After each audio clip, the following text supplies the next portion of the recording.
अगर प्रशांत किशोर इस चुनाव में 8-10% वोट ले आए तो स्वाभाविक है कि अगले 5 सालों में आप देखेंगे, अभी तो आपने देखा क्या कि 2 जातीय नेता खड़े हो गए जातीय गणना के बाद। एक मुकेश सहनी जातीय गणना के थोड़े पहले खड़े हुए, एक आईपी गुप्ता आ गए। मेरा अपना मानना है कि जैसे जैसे कास्ट सेंसस पेनिट्रेट करता जाएगा सोसाइटी के अंदर, वैसे वैसे ऐसे ओम प्रकाश राजभर और आईपी गुप्ता कम से कम 3 दर्जन खड़े हो जाएंगे 5 साल में। तब आपको दिखाई देगा कि प्रशांत किशोर कितना बड़ा फैक्टर है।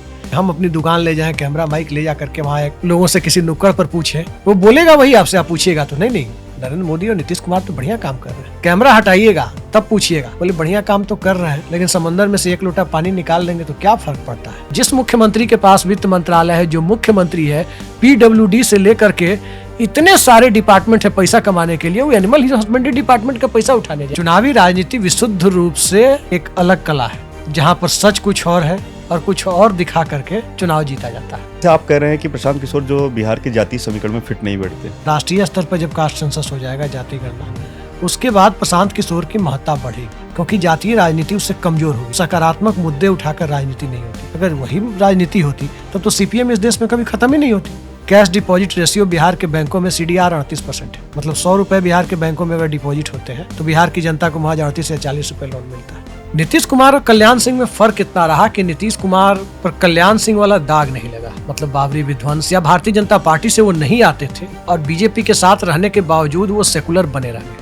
तो चुपचाप तीर छाप कैसे है? ये इसलिए है क्योंकि पसमानदा को एम्पावर किया हुआ बिहार में नीतीश कुमार का है। महान खिलाड़ी कभी महान कोच हो जाए या महान कोच अपने करियर में महान खिलाड़ी भी रहा हो, ऐसा होता नहीं है। जाति गणना ने हिंदुत्व के असर को कम किया है तो मंडल के असर को भी कम किया है। जब कमंडल कमजोर होता था तो मंडल मजबूत होता था, जब मंडल थोड़ी लाइन ब्लर होती थी तो कमंडल मजबूत हो जाता था। यही होता था यूपी बिहार की राजनीति में। अब इस जाति जनगणना ने किया क्या है कि दोनों को नीचे गिरा दिया। वो तो प्रशांत किशोर की किस्मत है कि वो चल पा रहे हैं, अभी चलते हुए दिख रहे हैं। इसलिए दिख रहे हैं कि उनके आने के पहले या शायद वो पदयात्रा कर रहे थे, उसी दरमियान नीतीश कुमार ने जाति गणना करा दी। नमस्कार, बिहार में चुनाव चल रहा है और आज सारे समीकरणों पे बात करेंगे। बिहार में कौन जीत रहा है, कौन हार रहा है, किसकी क्या मजबूती है, किसकी क्या कमजोरी है। हमारे साथ बातचीत के लिए मौजूद हैं अभिषेक कुमार जी। अभिषेक कुमार जी राजनीतिक विश्लेषक हैं और बिहार के रहने वाले हैं। ऐसे में जब कोई व्यक्ति जिस स्टेट में चुनाव होता है वहीं के रहने वाला होता है, जाहिर सी बात है कि उसे पल पल की खबर होती है और हर इलाके की खबर होती है। सारे जाति और जो क्षेत्रीय सामाजिक समीकरण होते हैं वो दूसरों की तुलना में कहीं ज्यादा उनके पास आकलन सटीक होते हैं। अभिषेक जी, स्वागत है आपका। जी धन्यवाद। तो बिहार में क्या चल रहा है? देखिए, बिहार का चुनाव, इस बार का चुनाव कुछ विशेष चुनाव है। और चुनाव इसलिए विशेष है क्योंकि आप देखिए कि कास्ट सेंसस जो हुआ था बिहार में, जाति गणना जो हुई थी, उसके बाद का पहला विधानसभा चुनाव है। लोकसभा चुनाव में आपने देखा कि जाति गणना के बाद भारतीय जनता पार्टी का जो चुनावी हिंदुत्व है, वो हिंदुत्व कहीं ना कहीं बिखरा बिखरा सा नजर आया और लगभग 1/3 सीटें बीजेपी की कम हो गई। अगर एनडीए की बात करें तो उनकी 1/4 सीटें कम हो गई बिहार में। अब 1/6 विधानसभा सीटों की संख्या होती है लोकसभा की तुलना में बात करें तब। एक लोकसभा में 6 सीटें हैं, 40 की जगह अब 243 सीटें हैं। और 40 की जगह जब 243 सीटों पर वोटिंग हो रही है तो आप अंदाजा लगा सकते हैं कि बिहार के अंदर कास्ट कार्ड कितना मजबूती से चल रहा है। जब कास्ट कार्ड मजबूती से चल रहा है तो कुछ और चीजें देखिए आप। बिहार के और जाति की बात, ये दोनों तो कभी अलग अलग हो नहीं सकते। बिल्कुल। पूर्वी उत्तर प्रदेश की भी कमोबेश वही स्थिति है जहां से आप आते हैं, या फिर सीधे इसके बाद साउथ में जाएं तब आपको कास्ट कार्ड नजर आता है। बिल्कुल, ये जाति जो समीकरण है वो तो चाहे जहाँ बिहार को भले लोगों ने बदनाम कर रखा है कि जाति तो अगर देखा जाए उत्तर दक्षिण पूर्व पश्चिम हर जगह चलती है। कहीं वर्ग चलता है, कहीं जाति चलती है, कहीं धर्म चलता है। ये तो बात सच्चाई है। देखिए, जाति की राजनीति को कमजोर किया था वीपी सिंह ने। और कमजोर क्यों किया था या कैसे किया था? जाति की जगह वर्ग की राजनीति शुरू हो गई, क्लास की, कास्ट की जगह अगड़ा बनाम पिछड़ा। और उस अगड़ा बनाम पिछड़ा में धीरे धीरे क्या हुआ कि एक एक्सक्लूजन शुरू हुआ। एक दौर आया जब आप देखें लालू यादव थे या मुलायम सिंह यादव थे, पिछड़े वर्ग की राजनीति करते थे। ठीक इसी तरह से परिस्थितियां बदली तो जो डोमिनेंट वर्सेस नॉन डोमिनेंट में तब्दील हुआ। ये दलितों में भी ये स्थिति बनी, पिछड़ों में भी बनी। जैसे बिहार में रामविलास पासवान सबसे बड़े दलित नेता थे। उत्तर प्रदेश में कांसीराम की एक विरासत थी जो बहुजन समाज पार्टी के रूप में सामने आई और मायावती सबसे बड़ी दलित नेता के तौर पर एस्टेब्लिश हुई। लेकिन धीरे धीरे हुआ क्या कि मुलायम सिंह यादव पिछड़ों के बीच यादव समाज तक सीमित होते गए, मायावती जाटो समाज तक सीमित होती गई, लालू यादव भी बिहार में यादव समाज तक सीमित होते गए और रामविलास पासवान भी दलितों की जगह पासवान समाज तक सीमित होते गए। तो एक नॉन डोमिनेंट कम्युनिटी सामने आने लगी और सबके अपने नेता सामने आने लगे। जैसे पिछड़ों में यादव बनाम गैर यादव हुआ तो फिर कल्याण सिंह को कौन भूल सकता है, सबसे बड़ा चेहरा उत्तर प्रदेश में, जो गैर यादव पिछड़ों के को एकजुट करने वाले, भले एकजुट जिसने भी किया हो या परिस्थितियों ने किया हो, लेकिन सबसे बड़े चेहरे के तौर पर वो सामने आए और काफी हद तक उस दौर में चुनावी नतीजे भी वैसे सामने आए। बसपा ने भी देखिए किस तरह से धीरे धीरे कभी भाजपा की मदद से और एक बार पूर्ण बहुमत से सरकार बनाई, वहां भी जाटो बनाम गैर जाटो हुआ। यही स्थिति बिहार में हुई। लालू यादव जब गरीबों के नेता थे तब लालू यादव थे, तब वो गरीबों के नेता ऐसा नहीं थे कि वो ओबीसी के गरीबों के नेता थे, वो ईबीसी के भी गरीबों के नेता थे, वो सवर्ण के बीच जो गरीब थे उनके भी नेता थे, वो माइनॉरिटी के गरीबों के भी नेता थे, और वो दलितों के बीच जो गरीब थे, ज्यादातर गरीब थे, उन सब के नेता थे। मतलब लालू यादव मतलब गरीब रैली करने वाला नेता, जो गरीब रैली तो कभी गरीब रैला इस ढंग से रैली करते थे, कभी लाठी रैली, गरीबों के नेता। लेकिन धीरे धीरे जो एक्सक्लूजन हुआ, उस एक्सक्लूजन के बाद कल्याण सिंह वाला फॉर्मेट बिहार में बीजेपी के अंदर से नहीं बल्कि एनडीए के फॉर्मेट से आया, नीतीश कुमार के रूप में। नीतीश कुमार और कल्याण सिंह में फर्क इतना रहा कि नीतीश कुमार पर कल्याण सिंह वाला दाग नहीं लगा, मतलब बाबरी विध्वंस या भारतीय जनता पार्टी से वो नहीं आते थे तो, और बीजेपी के साथ रहने के बावजूद वो सेकुलर बने रह गए। मतलब जनता उनको वोट दे या न दे, देने वाला तबका भी, नहीं देने वाला तबका भी नीतीश कुमार को सांप्रदायिक नहीं कह सकता। जो एक आरोप लगता है ना बीजेपी पर कि सांप्रदायिक पार्टी है, तो बीजेपी से लोग अलग हट करके सोचते हैं नीतीश कुमार के बारे में। जो वोट नहीं देने वाला तबका है वो भी कहता है कि अरे एक ही तो गलती करते हैं, बीजेपी के साथ चले जाते हैं। जो मंडल वाला तबका है, जो कमंडल वाला तबका है, जो नीतीश कुमार को पसंद करता है, वो कहता है ठीक तो कि बार बार ये पलट जाते हैं और राजद के साथ चले जाते हैं, यही गलती करते हैं। मतलब इधर वाला खेमा भी नीतीश कुमार की गलतियों से आज ही जाता है, उधर वाला खेमा भी नीतीश कुमार की उसी तथाकथित गलतियों से आज ही जाता है। लेकिन ये नहीं कहता कि नीतीश कुमार गलत आदमी है। तो नीतीश कुमार ने अपना अस्तित्व अपनी छवि के सहारे किसी तरह बचा रखा है। दूसरा एक सोशल इंजीनियरिंग है। अब सोशल इंजीनियरिंग किस रूप में की नीतीश कुमार ने, अब उसको अगर आप देखें तो समझ में आ जाएगा कि एम वाई समीकरण में एम फैक्टर कैसे लालू यादव के साथ जब से नीतीश कुमार सत्ता में आए तब से मजबूती से नहीं जुड़ पाया। अगर उसे आप देखें तो बहुत कुछ साफ होगा। देखिए 2001 में सुप्रीम कोर्ट के आदेश के बाद 1993-94 में पंचायती राज एक्ट आया। बिल्कुल, हर राज्य में पंचायत चुनाव शुरू हुए। लालू यादव पंचायत चुनाव को टालते चले गए और 2001 में सुप्रीम कोर्ट ने एक बड़ा सख्त आदेश दिया कि 6 महीने के अंदर पंचायत चुनाव कराया जाए बिहार में। पंचायत चुनाव हुआ और उसमें महज 3%, लगभग 2.9 या 2.8, मुझे ठीक से याद नहीं है, जो ईबीसी बिहार की 36-36.5% आबादी है, बिहार की कुल आबादी में 36.5% माना जाता है, उनका रिप्रेजेंटेशन, जो प्रधान होते हैं, आप लोग यूपी में प्रधान बोलते हैं, बिहार में मुखिया बोलते हैं, उनका रिप्रेजेंटेशन 3% के आसपास था।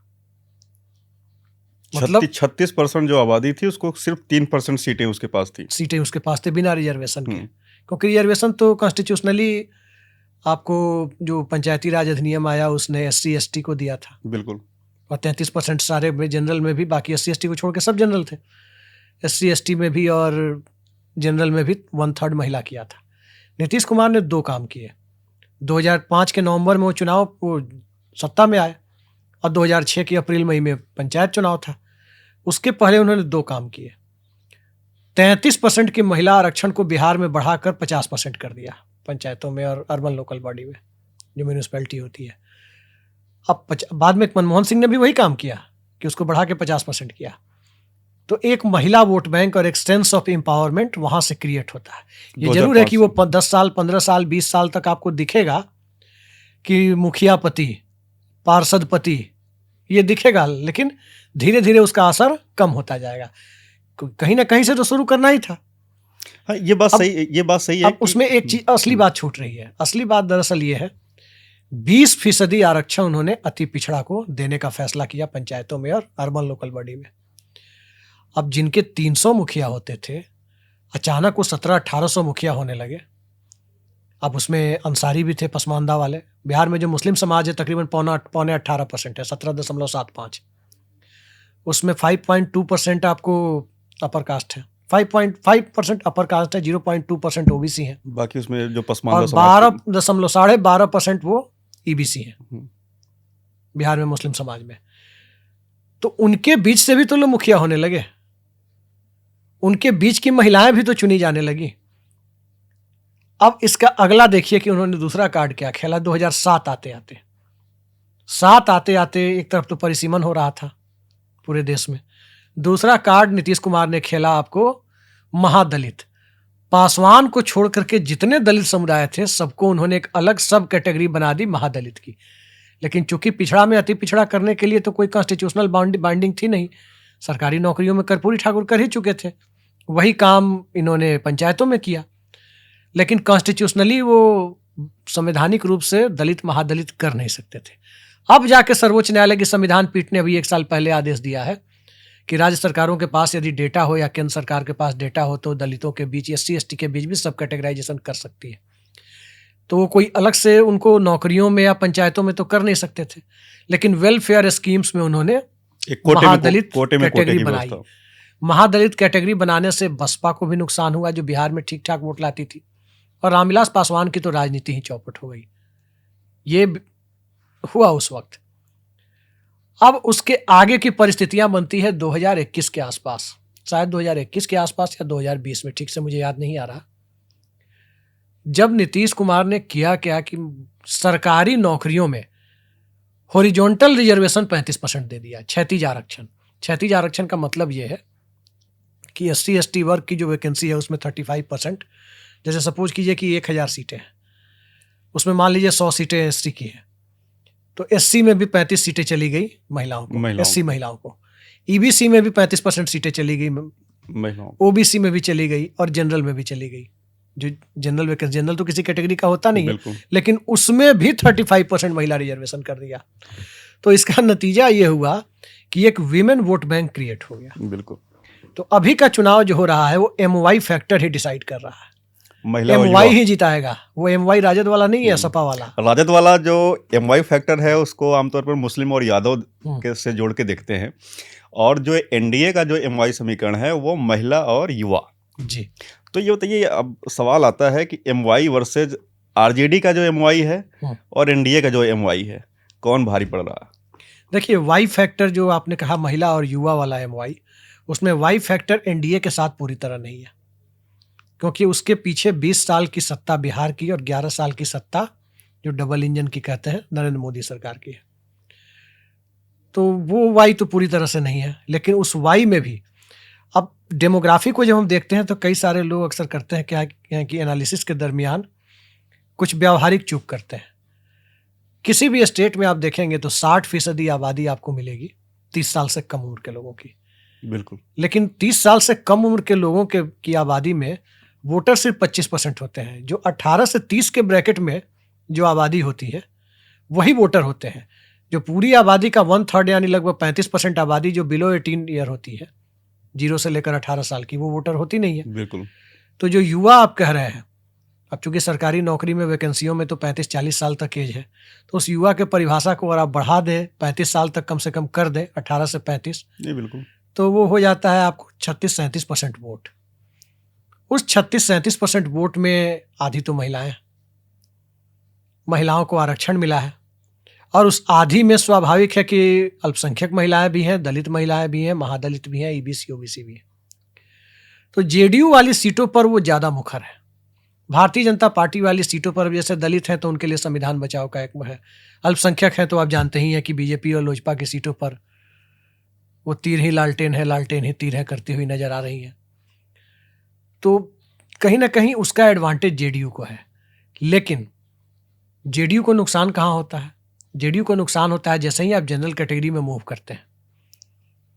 वहां पर पिछली बार क्या हुआ, उसका जनरल कैटेगरी का कोई बीजेपी से, नीतीश कुमार से कोई बहुत मोह है ऐसी बात नहीं है।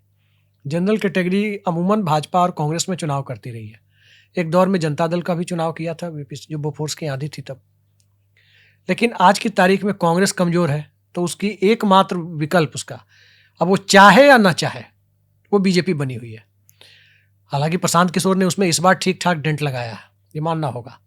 अब वो चुनाव के दिन तक वो डेंट लगा रह गया या लोग वापस चले गए सीधी लड़ाई में, ये अब खैर वो एग्जिट पोल प्रशांत वगैरह किशोर पे आएगा हम तो। लोग आएंगे बाद में, जी लेकिन ये मेरा ये मानना है कि प्रशांत किशोर तो दो धारी तलवार हैं। वो कहीं आरजेडी को नुकसान पहुंचाएंगे, महागठबंधन को नुकसान पहुंचाएंगे, कहीं वो एनडीए या देखिए, बीजेपी को भी आरजेडी को नुकसान कहाँ पहुंचाएंगे। नुकसान लेकिन पहुंचा रहा है। पहले आप मूल बात पे जो आप हम्म। अभी पूरी कर रहे हैं उस पे। जी, तो उसी पर आ रहे हैं कि अभी परिस्थिति बिहार में जो दिखाई दे रही है, उस परिस्थिति में ऐसा लग रहा है कि 10,000 वाली स्कीम जो महिलाओं को मिले हैं एक पैसा, 1,20,00,000 महिलाओं के खाते में 10-10 हजार रुपए गए हैं, वो भी हाँ, चुनाव के ठीक पहले। औसतन हर असेंबली में 50,000। और मैंने अपने बैंकर मित्रों से पता किया, और आज देखिए जब पोलिंग की जो तस्वीरें आई सुबह से, हर जितने भी पोलिंग सेंटर्स हैं वहां पे महिलाओं की लंबी कतारें देखी जा रही हैं, जो पहले चरण की आज पोलिंग हो रही है। तो इसका मतलब है कि महिला वोट बैंक तो प्रभावी है। और ये भी है, जैसे आपने अभी कहा कि जो 10,000 रुपए गए हैं और महिला जो वोट बैंक है उसका जदयू को ज़्यादा फायदा होगा। लेकिन सवाल ये है कि जब पैसा पहली बार जा रहा था, शुरुआत तो प्रधानमंत्री नरेंद्र मोदी ने की थी, योजना स्टेट की थी, लेकिन दूसरी बात क्या है, नीतीश ने भी 2005 से एक महिला वोट बैंक तैयार किया, लेकिन जब से नरेंद्र मोदी 2014 में आए थे, इन्होंने पूरे देश में एक महिला वोट बैंक इन्होंने भी तैयार किया।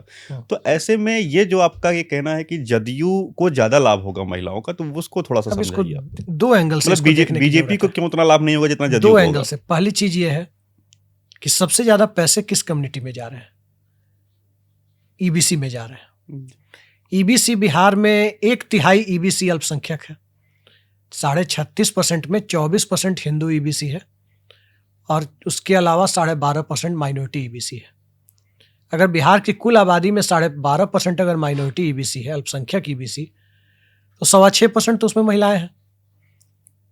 अब उन 6.25% का वोट भाजपा की सीटों पर तो भाजपा को नहीं मिलना है, चाहे वो 10,000 जाए या 10 लाख जाए। ये तो कोई कहेगा तो मैं मानने के लिए तैयार नहीं हूं। लेकिन उन 6.25% में से जैसा लोग बता रहे हैं कि 3.5 से 4% तक जेडीयू वाली सीटों पर जेडीयू को एडवांटेज है। अब मुस्लिम के टोटल आबादी का, अल्पसंख्यक के कुल आबादी का लगभग 18% की जो आबादी है, उसमें 4% कितना होता है? 20% के आसपास हुआ। 3.5% या भी मिला तो 20% के आसपास हुआ। तो 20% वोट जेडीयू की सीट पर अगर मिलते हैं, उन 20% वोटों से भाजपा और लोजपा के 129 कैंडिडेट वंचित हैं। ये एक बड़ा फैक्टर है, इसलिए उसको ज़्यादा फायदा मिल रहा है। मेरे कई सारे बैंकर मित्रों से बात हुई, क्योंकि बैंकों के माध्यम से पैसे बटे हैं, खाते में गए हैं। उन लोगों ने कहा कि बीजेपी वाली सीटों पर 20-25 हज़ार रुपये गए हैं, 20-25 हज़ार महिलाओं को गए हैं। जेडीयू वाली सीटों पर 60 से 70 हज़ार तक महिलाओं को गए हैं। मैं आपको बता दूं, मैं जिस विधानसभा सीट से वोटर हूं, मुझे एक बैंक एम्प्लॉय ने बताया, वहाँ जेडीयू लड़ रही है, जेडीयू वर्सेस वीआईपी है, 82,000 महिलाओं के खाते में पैसे आए हैं। जो भी वहाँ के बैंक हैं उन्हीं के माध्यम से आए हैं। तो 82,000 महिलाओं के खाते में पैसे आए हैं, बैंक हो, सीएसपी हो। मतलब एक विधानसभा क्षेत्र में लगभग 40-50 हजार, 30,000, 80,000 243 ऐसे में अगर महिलाओं है के तो खाते में 50,000 पैसे तो ऑन एन एवरेज है। 50,000 हर विधानसभा सीट। हाँ, औसतन। अगर 50,000 में अगर हम मानते हैं, देखिए जिनके खाते में पैसे गए हैं, ऐसा नहीं है कि 100% सारे लोग वोट करेंगे। और ये हमेशा बहुत सारे लाभार्थी होते हैं। अगर 100 लाभार्थियों को कोई सरकार पैसे देती है, चाहे डीबीटी के जरिए दे, चाहे किसी योजना का लाभ दे, उसमें मान सकते हैं कि 50% लोग वोट कर सकते हैं। तो इस हिसाब से अगर देखा जाए तो अगर हर विधानसभा में, जैसा आप बता रहे हैं कि 50,000 महिलाओं के खाते में गए हैं, तो इसका मतलब 25,000 वोट तो पक्का है कम से कम। मतलब इंडिया का मीटर में अगर उस सीट पे 25,000 वोटों से स्टार्ट होगा, 30,000 मैं मान रहा हूँ। ये तो आज पैसे की बात है। मैं आपको एक छोटा एग्जाम्पल देता हूँ। लोकसभा चुनाव 2019 में कटिहार गया था, और कटिहार में जो खीरा वगैरह, जो गरीब महिलाएं जो खीरा ककड़ी वगैरह जो बेचती हैं, तो कैमरा वगैरह नहीं था, लेकिन कैमरा वगैरह तो था, लेकिन वो सब कैमरा इनके पास था। तो मैंने बात की वहाँ लोगों से, तो उन लोगों ने, महिलाओं ने कहा, अपनी मैथिली उनकी भाषा है उसमें कहा, मैं हिंदी तर्जुमा बताता हूँ। तारिक अनवर वर्सेस दुलाल चंद गोस्वामी लड़ाई थी, मतलब जनरल वर्सेस ईबीसी। ईबीसी मुस्लिम महिला, मैं आपको बता रहा हूँ, सुन के आश्चर्य होगा। नरेंद्र मोदी के लिए चुनाव हो रहा था, लेकिन सिंबल फूल का नहीं था, बीजेपी का सिंबल नहीं था, तीर का सिंबल था। वो महिला उस वक्त कह रही थी, ईबीसी मुस्लिम महिला, चुपचाप तीर छाप। अच्छा, तो ये चुपचाप तीर छाप कैसे है? ये इसलिए है क्योंकि पसमानदा को एम्पावर किया हुआ बिहार में नीतीश कुमार का है। आज जो मुखिया बन रहे हैं, जो वार्ड में जीत रहे हैं, या ईबीसी का जिनको फायदा मिल रहा है आरक्षण का, चाहे वो पंचायत में मिले, चाहे नौकरियों में मिले, चाहे एजुकेशन में मिले, कहीं भी ये फायदा अगर मिल रहा है तो जो ईबीसी है इररिस्पेक्टिव ऑफ रिलीजन सबको मिल रहा है ना। बिल्कुल। तो उसका फायदा उसको मिल रहा है। बीजेपी की सीटों पर आकर के, लोजपा की सीटों पर आकर के वो कंजर्वेटिव हो जाता है। दूसरी महत्वपूर्ण बात यह है कि जनरल कैटेगरी को और दलित वर्ग को पैसा फेंकना और उस पर पैसे खर्च करना आज के ज़माने में लोग नहीं चाहते, क्योंकि ये दोनों राजनीतिक तौर पर बड़े जागरूक समाज हो गए हैं। मतलब सोसाइटी का अगर आर्थिक रूप से देखा जाए तो अपर स्ट्राटा और लोअर स्ट्राटा, ऊपरी पायदान और निचली पायदान के लोग सबसे ज्यादा सेंसिटिव तरीके से सोचते और हैं। दूसरी बात यह है, जो जरूरतमंद समाज है ज्यादातर क्या सबसे है, जरूरतमंद तो जो- दलित है, एससी हाँ, एसटी है। हाँ, जो जरूरतमंद है दरअसल कोई भी चाहे डीबीटी की स्कीम हो या कोई भी सरकारी योजना का लाभ अगर उसको मिलता है तो ज्यादातर आप उसी को लुभा सकते हैं।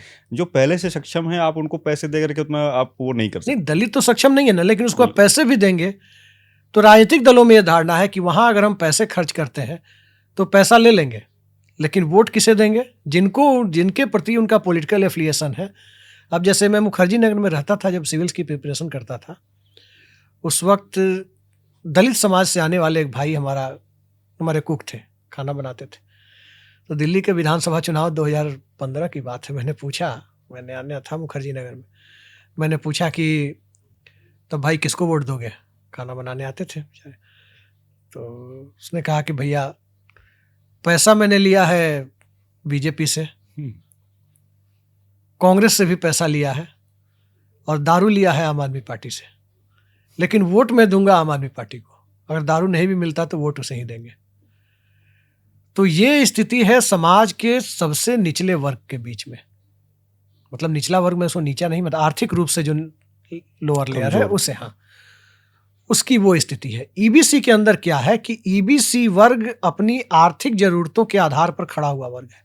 ज्यादातर ईबीसी के समुदायों का एक आर्थिक कारोबार है।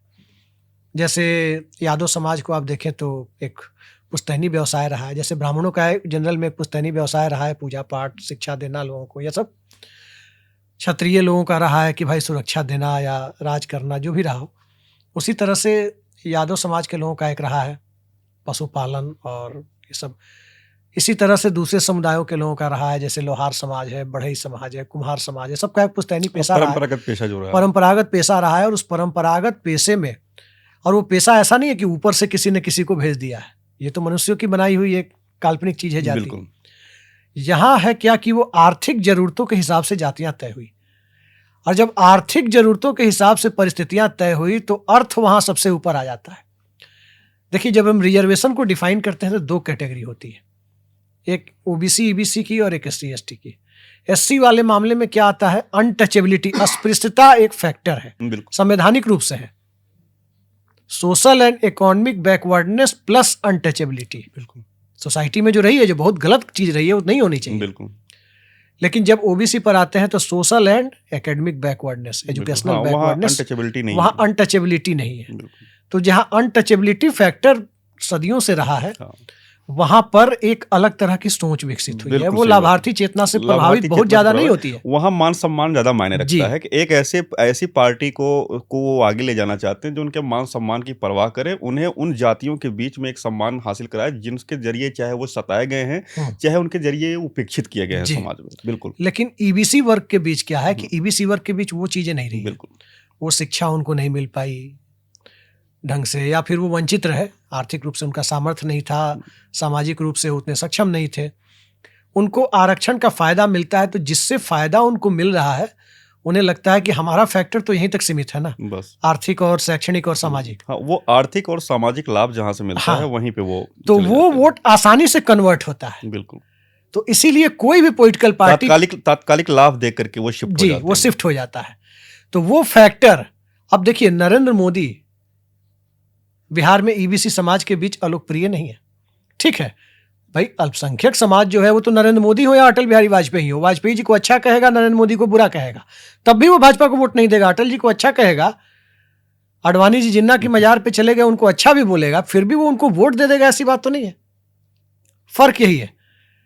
लेकिन तो उस वोट बैंक को भारतीय जनता पार्टी एक तरह से सोचती ही नहीं है कि हमें आने वाला है। बिहार में जाकर बीजेपी की लिमिट कहाँ हो जाती है, वो यही है कि जब वो आने वाला नहीं है, अपर कास्ट जब तक यूनाइट था तब तक था, उसके अंदर फिर से कास्ट फीलिंग जगा दी 90 के पहले वाली। 90 के बाद में तो जनरल कैटेगरी हो गया था, मंडल के बाद बिल्कुल उसमें एक यूनिटी की भावना काफी हद तक आई थी।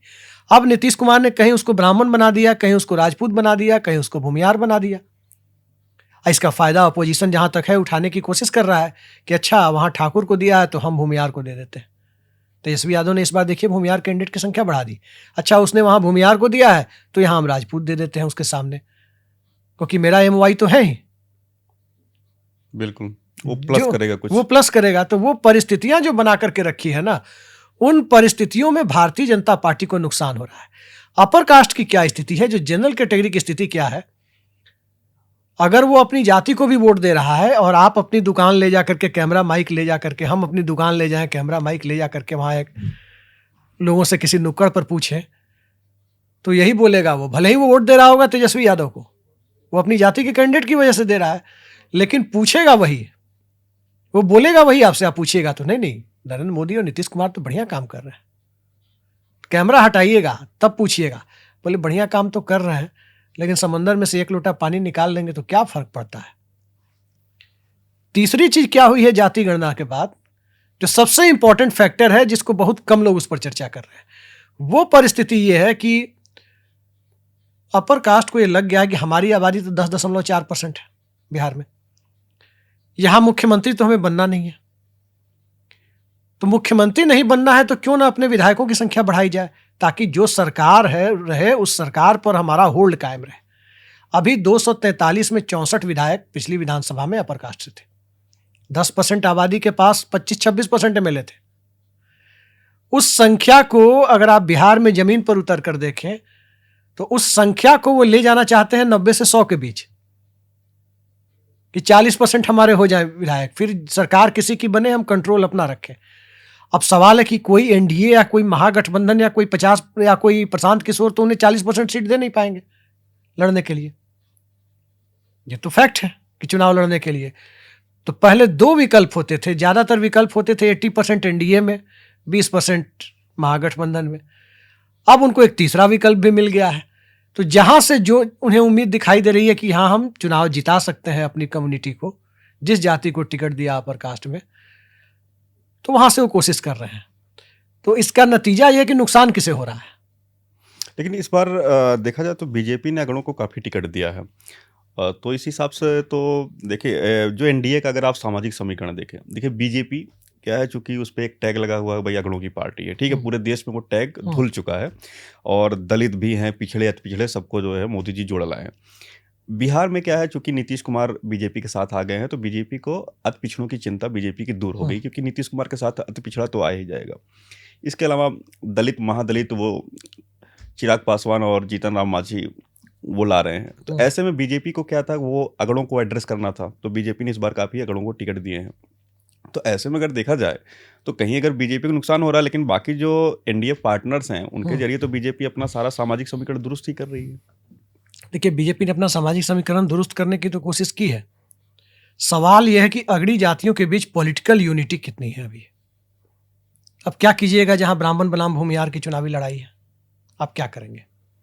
क्या करेंगे आप जहां पर ब्राह्मण बनाम ठाकुर की लड़ाई है? क्या करेंगे जहां आप ठाकुर बनाम भूमियार की लड़ाई है? या फिर जहां कास्ट कैंडिडेट के अंदर भी, कास्ट वोटर के अंदर भी जाति की फीलिंग आ गई है। पहले उनके 3 विधायक थे, तीनों के तीनों बीजेपी से, इस बार 3 में से 2 का टिकट काट के बीजेपी ने 1 पर सीमित कर दिया। पटना में देखिए मैथमेटिशियन केसी सिन्हा के पक्ष में कायस्थ समुदाय झुक रहा है।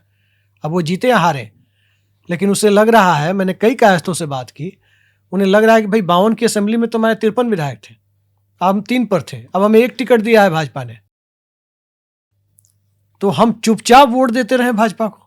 तो कायस्थ समुदाय की जो बात है, तो कायस्थ समुदाय जब बीजेपी से डेविएट कर रहा है, जो सबसे प्रतिबद्ध वोटर माना जाता था, तो बाकी समुदायों के अंदर डेविएशन की स्थिति से हम नकार नहीं सकते, उसे स्वीकार करना होगा। अच्छा, लेकिन देखा जाए तो रविशंकर प्रसाद जैसा बड़ा नेता एक कायस्थ समाज से वहाँ पे बिहार से आता है, तो अगर देखा जाए तो एक मजबूत आवाज़ तो बिहार में कायस्थ समाज को दे रखी है, तो क्या इसके बावजूद कायस्थ समाज नाराज चल रहा है? देखिए अच्छा, एक चीज़ आपको और थोड़ा-सा मैं जोड़ना चाहूँगा, जैसे ये है कि जो बीजेपी के जो कोर वोटर में जो कायस्थ समाज है, कई बार उसकी शिकायत रहती है कि अन्य जो जातियाँ हैं वो बहुत मुखर रहती हैं अपने प्रतिनिधित्व को लेकर के, हुँ। लेकिन हम लोग ज़्यादा आवाज़ नहीं उठाते, इसलिए हमारी उपेक्षा कर दी जाती है। हम प्रेशर पॉलिटिक्स नहीं करते, तो कायस्थ समाज को कई बार टिकट कम मिलते हैं उनकी आबादी के हिसाब से। हाँ, देखिए टिकट तो कम मिलते हैं और पढ़ा-लिखा समाज है, तो कई बार भारतीय जनता पार्टी को वहाँ पर आसानी होती है कि टिकट ना भी देंगे तो ये लोग वोट दे देंगे। मूलतः शहर में बसे हुए लोग हैं, गाँव में बहुत कम लोग रह गए। बिहार में कहावत है, एक तरह से कहावत ही मानिए इसे, कि अगर आप किसी गाँव में जाएँ और किसी के घर पे छत पे पीपल जमा हुआ दिखाई दे, तो 90% मान के चलिए कि ये किसी श्रीवास्तव जी का घर होगा। अच्छा। ये कहावत है, क्योंकि लोग लंबे समय से अगर 30 किलोमीटर दूर भी वो शहर में रहते हैं तो गाँव में 10-10 साल पे आते हैं। तभी उनके घर पे पीपल जमा हुआ है। ये मतलब कहावत है एक तरह से। तो आप इस कहावत के ज़रिए आप समझ सकते हैं कि अर्बनाइजेशन और अर्बन सेंट्रिक माइंडसेट कितना और ज़बरदस्त है। ज़्यादातर देखा जाए, अगर उनका जो परंपरागत रूप से पेशा भी रहा, तो ज़्यादातर वो शहरों में ही रहे, चाहे वो वकालत के रूप में हुँ, ज़्यादातर आपको श्रीवास्तव मिल जाएंगे, हुँ। कायस्थ समाज के लोग मिल जाएंगे, या कोर्ट कचहरी में भी वो काम करते ज़्यादातर लोग इसी समाज के, मतलब बहुत पहले मिल जाएंगे। तो ये भी एक गाँवों से उनके शहर की तरफ मूव करने का ये भी कारण रहा होगा। अब शिक्षित लोग थे पहले बिल्कुल। और खैर, एक बार फिर थोड़ा-सा मैं आता हूँ, जो आपने बताया कि महिला वोट बैंक, और इसमें कोई दो राय नहीं कि जैसे पिछली बार जो एनडीए 125 सीटें जीती थी, हुँ, उसमें से 99 सीटें ऐसी थी जहाँ पे महिलाओं का वोटिंग परसेंटेज पुरुषों की तुलना में ज़्यादा रहा था। और ये भी जैसे आपने कहा कि 2005 में जब नीतीश कुमार पहली बार मुख्यमंत्री बने, चाहे उन्होंने आरक्षण की बात कही हो, उन्होंने एक महिला वोट बैंक की नींव वहीं से रखी। हुँ, दूसरी बात ये भी है कि नीतीश कुमार ही देश के पहले ऐसे किसी स्टेट के सीएम रहे जिन्होंने लड़कियों को साइकिल बांटी।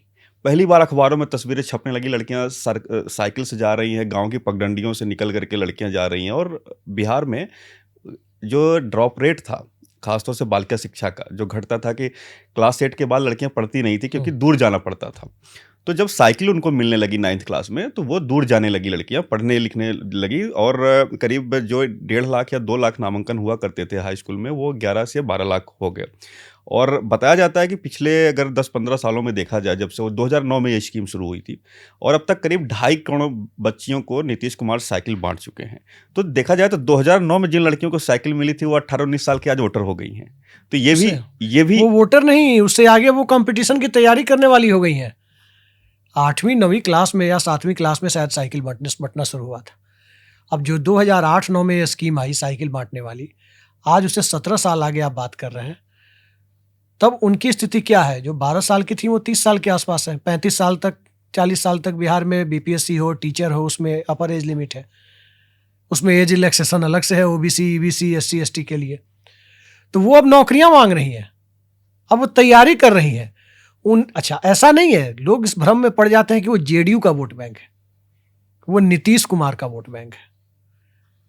आज नीतीश कुमार को जेडीयू से माइनस कर दिया जाए तो वो वोट बैंक खत्म हो जाएगा, महिला वोट बैंक। हाँ, नहीं वो बात सही है, लेकिन नीतीश कुमार और जदयू तो दोनों एक दूसरे के पर्याय है ना। हाँ। ये बात सही है। जैसे क्या है कि भाई, मोदी का वोट बैंक, जैसे चूंकि उन्होंने प्रधानमंत्री रहते तमाम स्कीम बनाई, तो जाहिर सी बात है वो उनका वोट बैंक है। लेकिन कहीं ना कहीं वो तो, अगर मोदी को वोट पड़ रहा तो पार्टी को ही फायदा हो रहा है। नहीं, फायदा पार्टी को हो रहा है, लेकिन वही है कि जहां बीजेपी और जेडीयू की बात आ जाती है ना, पिछली बार जेडीयू वाली सीटों पर आपने देखा होगा कि लोजपा ने कैंडिडेट खड़े किए, 5.5% वोट लाए।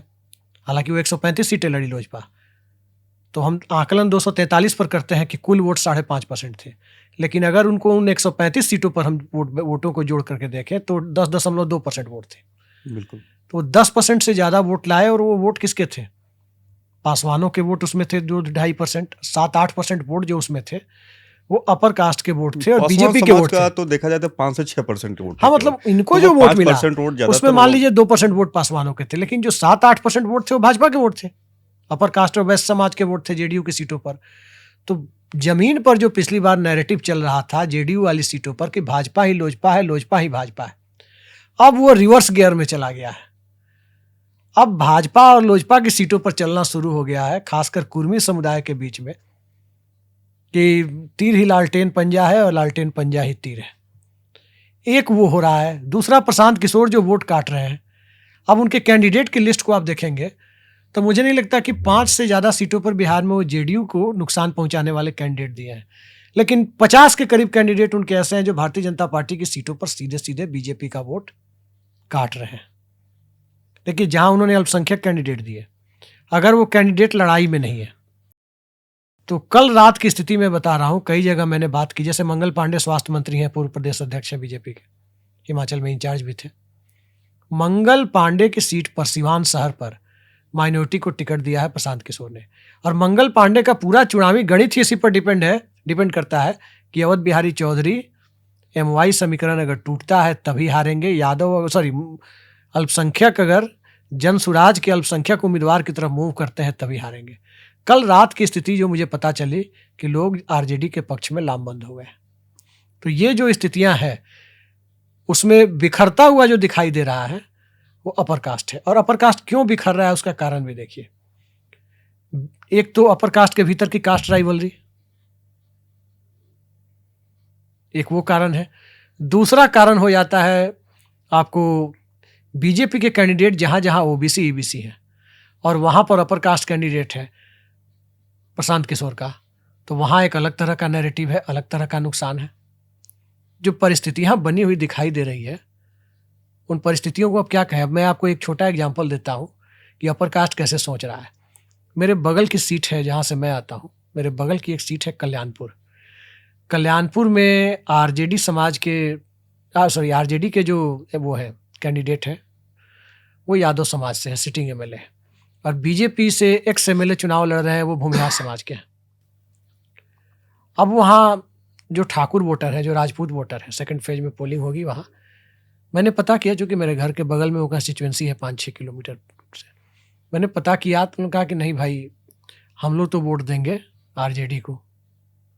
तो क्यों आरजेडी को वोट देंगे? मैंने पूछा कि क्यों, कारण क्या है, वहाँ आप लोग अपर कास्ट को वोट नहीं देंगे क्या?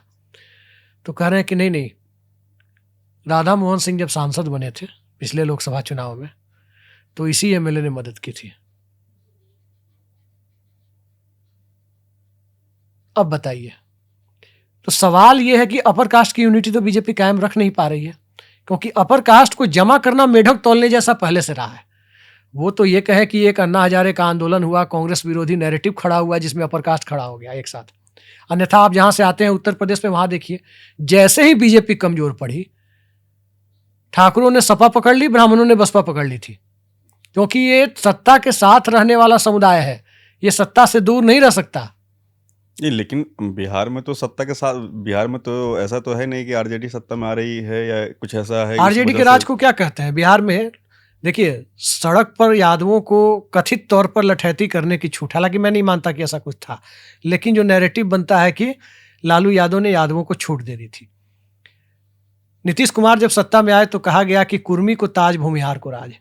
लालू यादव के बारे में कहा जाता था कि यादव को ताज और राजपूत को राज। अच्छा, लेकिन एक चीज वो स्थिति बिहार के अंदर बनी हुई थी आपने पहले से। ये एक बड़ा रोचक मतलब ये किया। आमतौर पे देखिए, चाहे देश के कई राज्यों में जिस जात के सीएम होते हैं, चाहे एक नैरेटिव बनता है और कुछ ऐसी घटनाएं भी होती हैं, उस जाति के लोग थोड़ा सा ज्यादा मुखर हो जाते हैं कई बार, और मीडिया का जो कैमरे का लेंस है ना, वो भी उस चीज को काफी हाईलाइट करता है। लेकिन मैं बिहार में मैं देखता हूं कि नीतीश कुमार जिस जाति से आते हैं, तो लेकिन ऐसा कभी नहीं है कि कुर्मी समाज सड़कों पे उपद्रव कर रहा हो या कुर्मी समाज के बड़े माफियाओं को सरकारें संरक्षण दे रही हों, इस तरीके से कोई चीजें नहीं आती। तो क्या ये नीतीश कुमार की सफलता नहीं है? देखिए, सफलता है और दो कारण है इसके पीछे। पहली चीज ये देखिए, कुर्मी समाज को भी बिहार में अब दो हिस्सों में देख सकते हैं।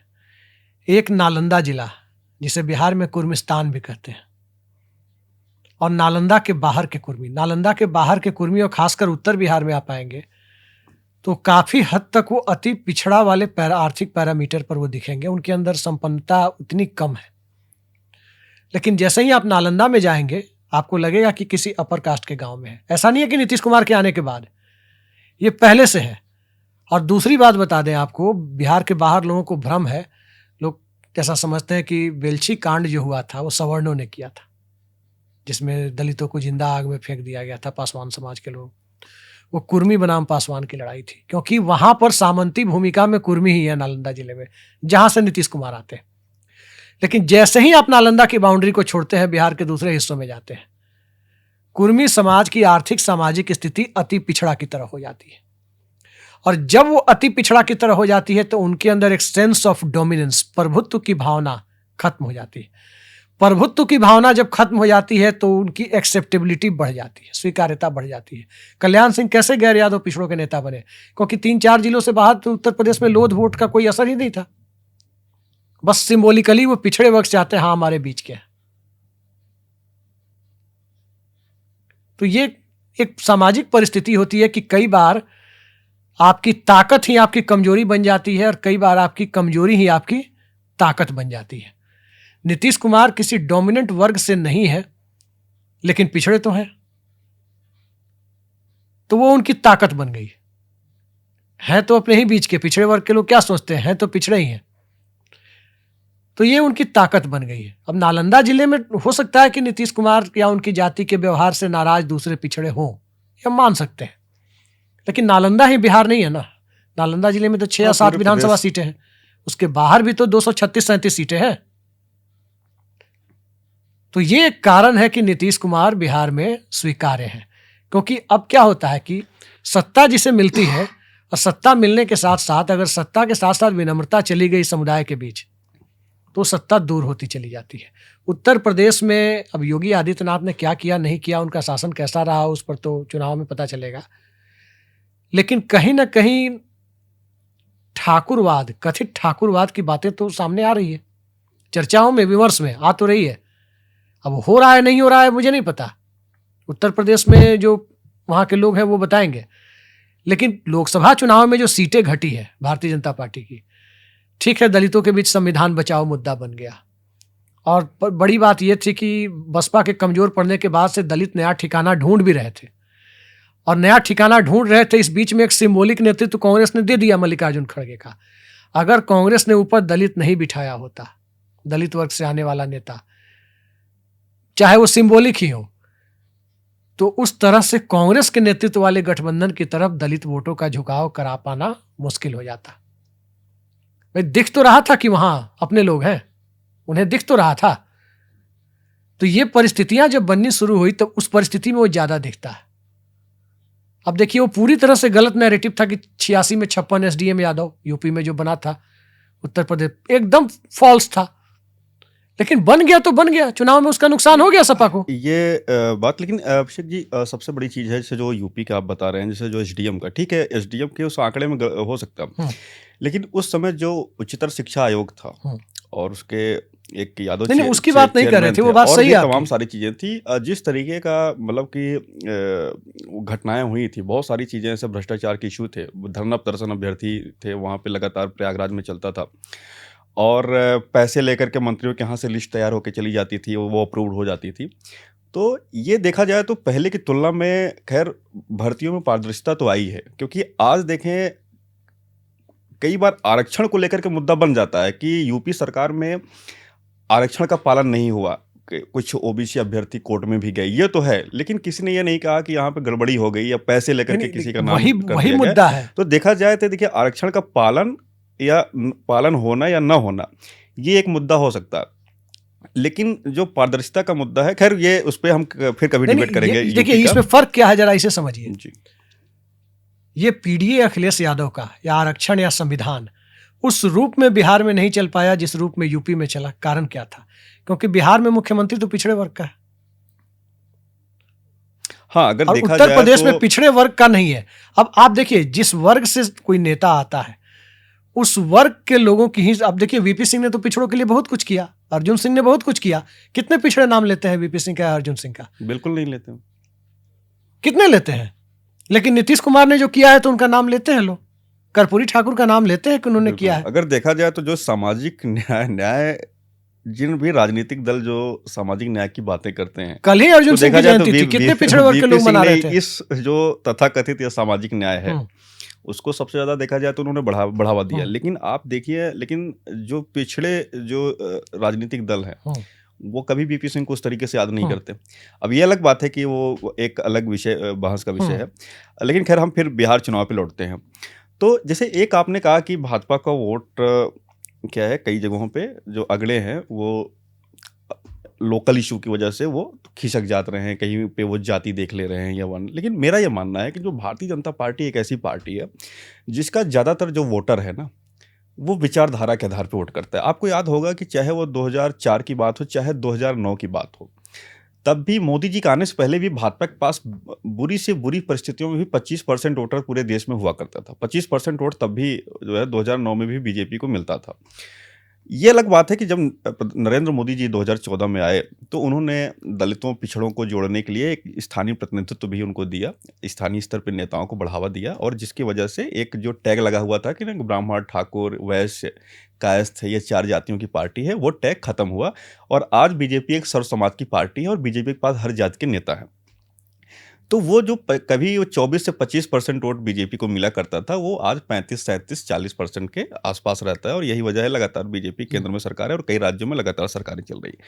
तो ऐसे में मेरा ये मानना है कि बीजेपी का वोट, ठीक है, जो न्यूट्रल वोटर है, जो बीजेपी का डेडिकेटेड वोटर नहीं है, वो तो जा सकता है, लेकिन जो बीजेपी का वोटर, परंपरागत वोटर है, वो तो छिटपुट नाराजगी के कारण या किसी ऐसे लोकल फैक्टर की वजह से तो वो नहीं टूट सकता, ऐसा मेरा मानना है। नहीं, देखिए, चाहे बीजेपी का वोटर हो, चाहे कांग्रेस का वोटर हो, चाहे जेडीयू, सपा या आरजेडी का वोटर, किसी का वोटर हो, बसपा का वोटर हो, परंपरागत वोटर की बातें किनके साथ लागू होती है?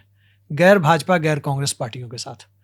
भाजपा और कांग्रेस जिन्हें अपना परंपरागत वोटर मान के चलती है, उन्हें परंपरागत वो तभी तक मान सकती है जब तक कि उनके सामने दूसरा विकल्प नहीं आया है। पहली बात, आप देखिए, कांग्रेस तो ब्राह्मण, दलित, मुस्लिम, बीडीएम के बैट से बैटिंग करती थी,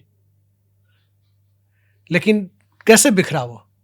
सबसे पहले मुस्लिम कांग्रेस पार्टी का साथ छोड़े इमरजेंसी के साथ होने वाली नसबंदी के दौर में, बाद में भागलपुर दंगे, और उसके बाद राम मंदिर का शिलान्यास जो राजीव गांधी ने करा दिया लोकसभा के ठीक पहले, उससे मुस्लिम भी दग गए। दलितों ने साथ कब छोड़ा? दलितों ने साथ छोड़ा इमरजेंस ऑफ कांसीराम के इमरजेंस के साथ, DS4 के साथ। और ब्राह्मणों ने साथ कब छोड़ा? जब दलितों ने और मुसलमानों ने छोड़ दिया और मंडल कमीशन ने एक फाइनल हिट दे दिया कांग्रेस को, तब ब्राह्मणों को लगा कि नया ठिकाना ढूंढना चाहिए। तो उसी वक्त संयोग, देखिए, संयोग था या प्रयोग था, जैन हवाला कांड आ गया और अटल बिहारी वाजपेयी को नेता बनाना पड़ा। अडवाणी जी पीछे चले गए। हवाला कांड का भेद खुलने के कुछ ही हफ्ते पहले वो अटल जी को पीएम कैंडिडेट बनाया गया। तो ब्राह्मणों ने भी एक नया ठिकाना ढूंढ लिया। बीजेपी, कांग्रेस का हिंदी भाषी भारत में तीनों वोट बैंक बिखर गया और तीनों ने 3 रास्ते पकड़ लिए। ठीक इसी तरह समाजवादियों का, जनता पार्टी या जनता दल का जो वोट बैंक था, वो क्या था? नॉर्थ इंडिया में अजगर था। अहीर, जाट, गुजर और राजपूत को अजगर कहते थे, संक्षेप में एक अजगर प्रयोग। अब अजगर कैसे बिखरा? जाटों के अलग अलग नेता हो गए, देवीलाल हो गए, नाथूराम मिर्धा हो गए, अजीत सिंह हो गए। अहीर यानी यादव समुदाय के अलग अलग नेता हो गए, मुलायम सिंह यादव, लालू यादव, सब हो गए उनके नेता। जिन राजपूत को इन्होंने नेता बनाया अपना, VP सिंह को, मंडल कमीशन के साथ उन्हीं के खिलाफ में खड़े हो गए मंडल के कारण, तो वो उनका वोट बैंक बिखर गया। तो वोट बैंक जिसे आप कहते हैं ना, उसका बिखरना एक छोटी सी घटना का बस इंतजार होता है बिखरने के लिए। हाँ, नहीं, लेकिन जब मजबूत विकल्प सामने आता है तब बिखरता है। लेकिन कैसे बिखरा? अब देखिए, नरेंद्र मोदी और भारतीय जनता पार्टी को दलित वोटों में ठीक ठाक वोट मिला 14 में, 17 में भी मिला, यूं कहें कि थोड़ा बहुत 22 में भी मिला, सीटें कम हुई लेकिन मिला है यूपी में। 24 में बिखरने लगा। कारण क्या था कि 22 वो पहला चुनाव था जिसमें बहुजन समाज पार्टी ने एक साइन दिखाया कि वो अब बड़े डिक्लाइन की तरफ है। वो 12% के आसपास वोट पर आके सिमट गई है यूपी में एक MLA पर। चिराग पासवान की पार्टी को पहले ही वो महादलित कार्ड से नीतीश कुमार ने, वो रामविलास पासवान के समय में ही लगभग वो डिफंक्ट ही कर दिया था। बस वो एक जुड़ करके किसी पार्टी के साथ सांसद बन सकते हैं, 2-4 लोगों को जिता सकते हैं, वहीं तक सीमित कर दिया था। तो वो दलित वोट बैंक अब नए विकल्प की तलाश में था, और उस नए विकल्प के समय में उसे कांग्रेस पार्टी ने यानी पुराना घर दिखाई दिया। मैं बिहार गया था, मैं आपको बताऊं, मतलब आप किसी भी दलित से बस्ती में जाकर के पूछेंगे, आज भी प्रधानमंत्री आवास योजना शब्द का इस्तेमाल वो नहीं करते हैं। ब्लॉक में भी जाएंगे तो अपने लोकल डायलेक्ट में बोलेंगे, भोजपुरी हो, मैथिली हो, इंदिरा आवास कब आई? कब मतलब कब मिलेगा हमारा इंदिरा आवास? इंदिरा आवास शब्द का इस्तेमाल, मैंने पूछा कि भाई अपना नाम बदल गया है, उनके दिमाग में है कि इंदिरा गांधी ने ये दिया था इंदिरा आवास। याद नहीं है लोगों को, नई पीढ़ी को नहीं पता है, हालांकि दिया राजीव गांधी ने था इंदिरा आवास, कांग्रेस नहीं दिया था। तो एक कांग्रेस के साथ उनको लगता है कि हमें कुछ मिला, जबकि दलित कांग्रेस को भूल गए थे। उत्तर भारत में जो कांग्रेस की दुर्दशा हुई किस लिए हुई? ब्राह्मण भूल गए, दलित भूल गए, और मुसलमानों ने जो बचे खुचे थे बाबरी विध्वंस के बाद, उन्होंने भी साथ छोड़ दिया। चलिए अब बिहार चुनाव में तो बिहार की बात आप कह रहे हैं, एक बात इसमें हम जोड़ दें, बिहार में मुसलमानों को एक मजबूत विकल्प मिला लाल कृष्ण आडवाणी की गिरफ्तारी के साथ, जिसका श्रेय लालू यादव को मिला। एक मजबूत विकल्प बिहार में मिला मुसलमानों को कि लालू यादव कमजोर पड़ने लगे, तो नीतीश कुमार के शासन में लोगों को दिखाई दिया कि चलो भाजपा के साथ तो है लेकिन ठीक काम कर रहे हैं। अब इन्होंने उसमें भी जाति की राजनीति कर दी। ये बात जरूर है कि जिन सीटों पर भाजपा चुनाव लड़ रही है या लोजपा चुनाव लड़ रही है, वहां मुसलमानों में कास्ट फीलिंग पूरी तरह से दबी हुई है, लेकिन जहां जेडीयू चुनाव लड़ रही है वहां पसमानदा फीलिंग 25 से 30% मुसलमानों में विद्यमान है, और वो अपना असर दिखाएगी चुनाव में, ये मुझे लग रहा है। और बिहार चुनाव का सबसे बड़ा जो थीन लाइन है जिसको लोग पकड़ नहीं पा रहे हैं, लाभार्थी चेतना के दायरे में सामाजिक समीकरण का प्रयोग। ऐसा नहीं है कि लाभार्थी चेतना 10,000 रुपए ने जाति की फीलिंग खत्म कर दी है, बल्कि जाति की फीलिंग को और गहरा किया है इस लाभार्थी चेतना ने। यही बिहार की लाभार्थी चेतना और रमन सिंह वाली लाभार्थी चेतना जो थी चावल वाले बाबा की, उसमें फर्क है। वो irrespective of caste and class वो वोट बैंक तैयार करती थी, इसने एक क्लास एंड कास्ट के भीतर, एक क्लास के भीतर वोट बैंक तैयार किया है। ये फर्क है। बिहार में जंगल राज और मंगल राज एक बड़ा मुद्दा बन रहा है। आप देख रहे होंगे ये पहला ऐसा चुनाव है जिसमें लालू यादव को उनकी ही पार्टी ने, जिस पार्टी की उन्होंने नींव रखी और जिस पार्टी की विरासत उनके बेटे तेजस्वी संभाल रहे हैं, उन्होंने ही लालू यादव को पूरी तरीके से पर्दे से बाहर कर रखा है। बहुत छिटपुट कुछ कार्यक्रम में वो दिखे हैं, ज़्यादातर चूंकि स्वास्थ्य भी नहीं ठीक रहता, बहुत सारी चीज़ें हैं, लेकिन जितना पिछले चुनाव में एक्टिव थे इस चुनाव में एक्टिव नहीं है। यहाँ तक कि बैनर पोस्टर से भी लालू यादव को गायब कर दिया गया। क्या जो लालू यादव के दौर में जो जंगल राज था, जो वो टैग था, वो तेजस्वी यादव की राह में जो सबसे बड़ा रोड़ा साबित हो जाता है? क्या उस टैग से बचने के लिए, ताकि जंगल राज का टैग बीजेपी न चस्पा कर पाए, लोगों को लालू यादव को देख करके एक वो पुराना दौर ना, आरजेडी की वापसी के साथ पुराना दौर वापस ना आ जाए, इसको लेकर क्या आरजेडी ने एक रणनीति के तहत लालू यादव को पूरी तरीके से सीन से बाहर कर दिया है? देखिए, जंगल राज निश्चित तौर पर कानून व्यवस्था की स्थिति खराब थी। आज भी बिहार में कोई मंगल राज है ऐसी बात नहीं है, लेकिन लालू यादव के समय में क्या था कि एक धारणा बन गई थी, और कुछ हद तक ये बातें सही भी थी, कि सत्ता का खौफ अपराधियों के बीच में गायब था। आज सत्ता का खौफ है, लेकिन इसके विरोधाभासी तथ्य ये है, इसका एकदम पैराडॉक्सिकल फैक्ट ये है कि उस दौर में जो जंगल राज था, जो बाहुबली थे, 90% बाहुबली उन समुदायों के थे जिन समुदाय के लोग सबसे ज्यादा जंगल राज का जिक्र करते हैं, अपर कास्ट के। आप किसका जिक्र करेंगे? जिस किसी बाहुबली का आप जिक्र करें, जिनका भी आप नाम लें, सब अपर कास्ट के थे, चाहे बहुसंख्यक अपर कास्ट हो या अल्पसंख्यक अपर कास्ट हो। ये सब 90% मैं कह रहा हूं, 10% में ही कोई ओबीसी या ईबीसी आपको दिख जाएगा जो बाहुबली है। ये एक फैक्ट था। दूसरी चीज ये थी, अब इस बात को मैं कहूंगा तो बहुत सारे लोग अदरवाइज लेंगे, क्योंकि दिल्ली में लालू यादव को लेकर के बाहुबलियों की सवाल ये बात है, नहीं, इसके साथ जुड़ा हुआ एक बड़ा इंटरेस्टिंग फैक्ट है जो मैं आपके सामने रखने जा रहा हूं। ये बाहुबली हमेशा, चाहे वो किसी भी जाति के हो, वो एक ऐसी सरकार पसंद करते हैं जिस सरकार में नियम कायदे कोई मैटर न करते। उन्हें अपनी जाति की सरकार नहीं चाहिए, उन्हें ऐसी सरकार चाहिए जिसमें उनका भौकाल चल सके। तो वो एक अलग बात है। तो हमारा ये कहना है कि ये जो हम बात ये करना चाहते हैं, लालू यादव को जो सीन से गायब कर दिया है तेजस्वी यादव ने, सिर्फ इसलिए कि जंगल राज का, ताकि वो जो एक डर बना हुआ है जनता में, वो उनके लोगों के दिमाग में, जेहन में उसकी गूंज ना हो फिर से। मुझे लगता है कि तेजस्वी यादव की राजनीतिक भूल है, पॉलिटिकल ब्लंडर है। ऐसा तो है नहीं कि जिन समुदायों का वोट लालू यादव जो तेजस्वी यादव लेना चाहते हैं, वो लालू यादव का पोस्टर हटा के ले लेंगे। ये संभव तो है नहीं। वो लेंगे तो कैंडिडेट के माध्यम से लेंगे। जिन समुदायों में जंगल राज को लेकर सबसे ज्यादा फीलिंग है, उनके वोट तेजस्वी यादव लेंगे, तो जहां कैंडिडेट बनाएंगे वहां लेंगे। उससे ऊपर वो ले रहे हैं, मुझे दिखाई नहीं दे रहा कि उससे ऊपर वोट उनको मिल रहा है उन समुदायों में।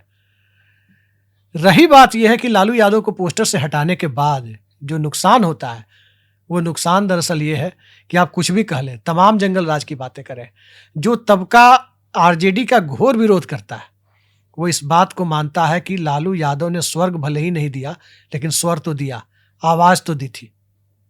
समाज के दबे कुचले वर्गों को आवाज लालू यादव ने सम्मान के साथ जीना सिखाया, ये बात वो कहता है। लेकिन इसका भी एक पैराडॉक्सिकल फैक्ट, विरोधाभासी तथ्य ये है, और मैं बात ये बहुत गंभीरता से बोल रहा हूं, लालू यादव की सरकार दरअसल बिहार में अपर कास्ट सामंतों की सरकार उसे कहे तो कोई ये नहीं है। बहुत सारे लोग कहते हैं कि लालू यादव ने बिहार में सामंतों का असर खत्म कर दिया, ये कर दिया, वो कर दिया, पिछड़ों, वो जुबान से कुछ और भाषा बोलते थे। लालू यादव जो बोलते थे वो दबे कुचले लोगों को अपील करता था, वंचित समाज को अपील करता था। लालू यादव की कही गई बातें उन्हें अपील करती थी, लेकिन व्यवहार में जैसे ही वो सचिवालय में घुसे, जैसे ही लालू यादव कैबिनेट के अंदर आए, जैसे ही पार्टी के अंदर आए, बंद कमरे में आए, एक अलग लालू यादव थे। और लालू यादव मूल रूप से कहा जाए तो एक जुबान से बोलने वाली बात अलग से, दिल से बोलने वाली बात अलग से, दोनों एकदम अलग चीज थी। लालू यादव से बड़ा बिहार में सामंतों का संरक्षक मैंने नहीं देखा है। मैं बहुत जिम्मेदारी से मैं बात कह रहा हूं। तो क्या आप ये कहना चाह रहे हैं कि लालू यादव की जो पॉलिटिक्स थी वो सामने से अलग थी और पीछे से अलग थी? बिल्कुल, लालू यादव आवाज देते थे। Double standard politics, double standard इसे हम नहीं कर सकते, इसे हम कह कि सकते एक हैं तरफ व्यवहारिकता की अपने राजनीति। एक तरफ अपने वोटर्स में अपील करने के लिए उनके सामने कुछ बोलना और पीठ पीछे दूसरों को प्रोटेक्ट करना, ऐसा था? इसे कह सकते हैं व्यवहारिकता की लेकिन राजनीति। अगर ऐसा होता तो सवाल यह है कि एक बड़े तबके में जो बिहार की अगड़ी जातियां कही जाती हैं उनमें ऐसा खौफ क्यों बैठा? देखिए, खौफ बिहार में बैठने का कारण दूसरा था। कारण क्या था कि लालू यादव और ऐसा भी नहीं है कि सिर्फ अगड़ी जातियों में डर हुआ, बहुत सारी ऐसी भी जातियां थी जैसे दलितों में, उनमें भी सुरक्षा का एक उस वक्त एक उन्हें डर सताता रहा। देखिए, वो डर तब सताने लगा जब लालू यादव ने राबड़ी देवी को सत्ता सौंप दी। उनका कोर्ट कचहरी के चक्कर में जेल आने जाने का क्रम, जो कानूनी प्रक्रिया होती है, वो शुरू हो गया। उसके बाद लालू यादव के परिवार के दूसरे सदस्यों का सत्ता में वर्चस्व बढ़ने लगा, और वहां से आप कह सकते हैं कि 97 के बाद से जो यादव राज बिहार में कहा जाता है वो कायम होना शुरू हो गया। और जब यादव राज कायम होना शुरू हो गया तो दूसरे पिछड़े वर्गों में वहां से एक सेंस ऑफ एलियनेशन, मतलब राबड़ी देवी के शासनकाल में बढ़ना शुरू हो गया। अब वहां साधु यादव आ गए, वहां सुभाष यादव आ गए, 10 तरह की चीजें होने लगी। लालू यादव के समय में क्या था? लालू यादव के समय में सत्ता में जो भी लोग बैठे हुए हैं, ज्यादातर उनके जो आसपास के इर्द गिर्द के लोगों को आप देखते, वो नीतीश कुमार के इर्द गिर्द के लोगों को देखें और लालू यादव के इर्द गिर्द के लोगों को देखें, दोनों जगह अपर कास्ट के लोग दिखाई देंगे भरे हुए। लेकिन बुनियादी फर्क यही है कि लालू यादव के सर पे चढ़ के सारे लोग अपने काम कराते थे। नीतीश कुमार के सामने जाकर के काम कराने की उनके जितने भी बड़े करीबी हों, किसी में हिम्मत नहीं है कि जाके काम कराए। लालू यादव की कैबिनेट के एक मंत्री ने मुझे बताया, जो बाद में केंद्र में भी मंत्री बने थे, उन्होंने बताया कि बीडीओ जो होते हैं, ग्रामीण विकास विभाग का काम होता है, या शायद कृषि मंत्रालय का, मुझे ठीक से नहीं पता है। उस विभाग के एक मंत्री, मैं उन मंत्री जी के मुंह से सुनी हुई, हॉर्सेज माउथ से सुनी हुई बात बता रहा हूँ। उस विभाग के एक मंत्री जी क्या करते थे, वो बता रहे थे कि वहाँ एक साथ 150 बीडीओ के ट्रांसफर की लिस्ट लेके गए, और वो लिस्ट पड़ी हुई है कि कोई सिंह जी हैं, कोई मिश्रा जी हैं, कोई श्रीवास्तव जी हैं, कोई पांडे जी हैं, इस तरह के सरनेम भरे पड़े हैं 90% उसमें। लालू यादव ने कभी पूछा नहीं कि क्यों आप ऐसा लिस्ट लेकर के आए।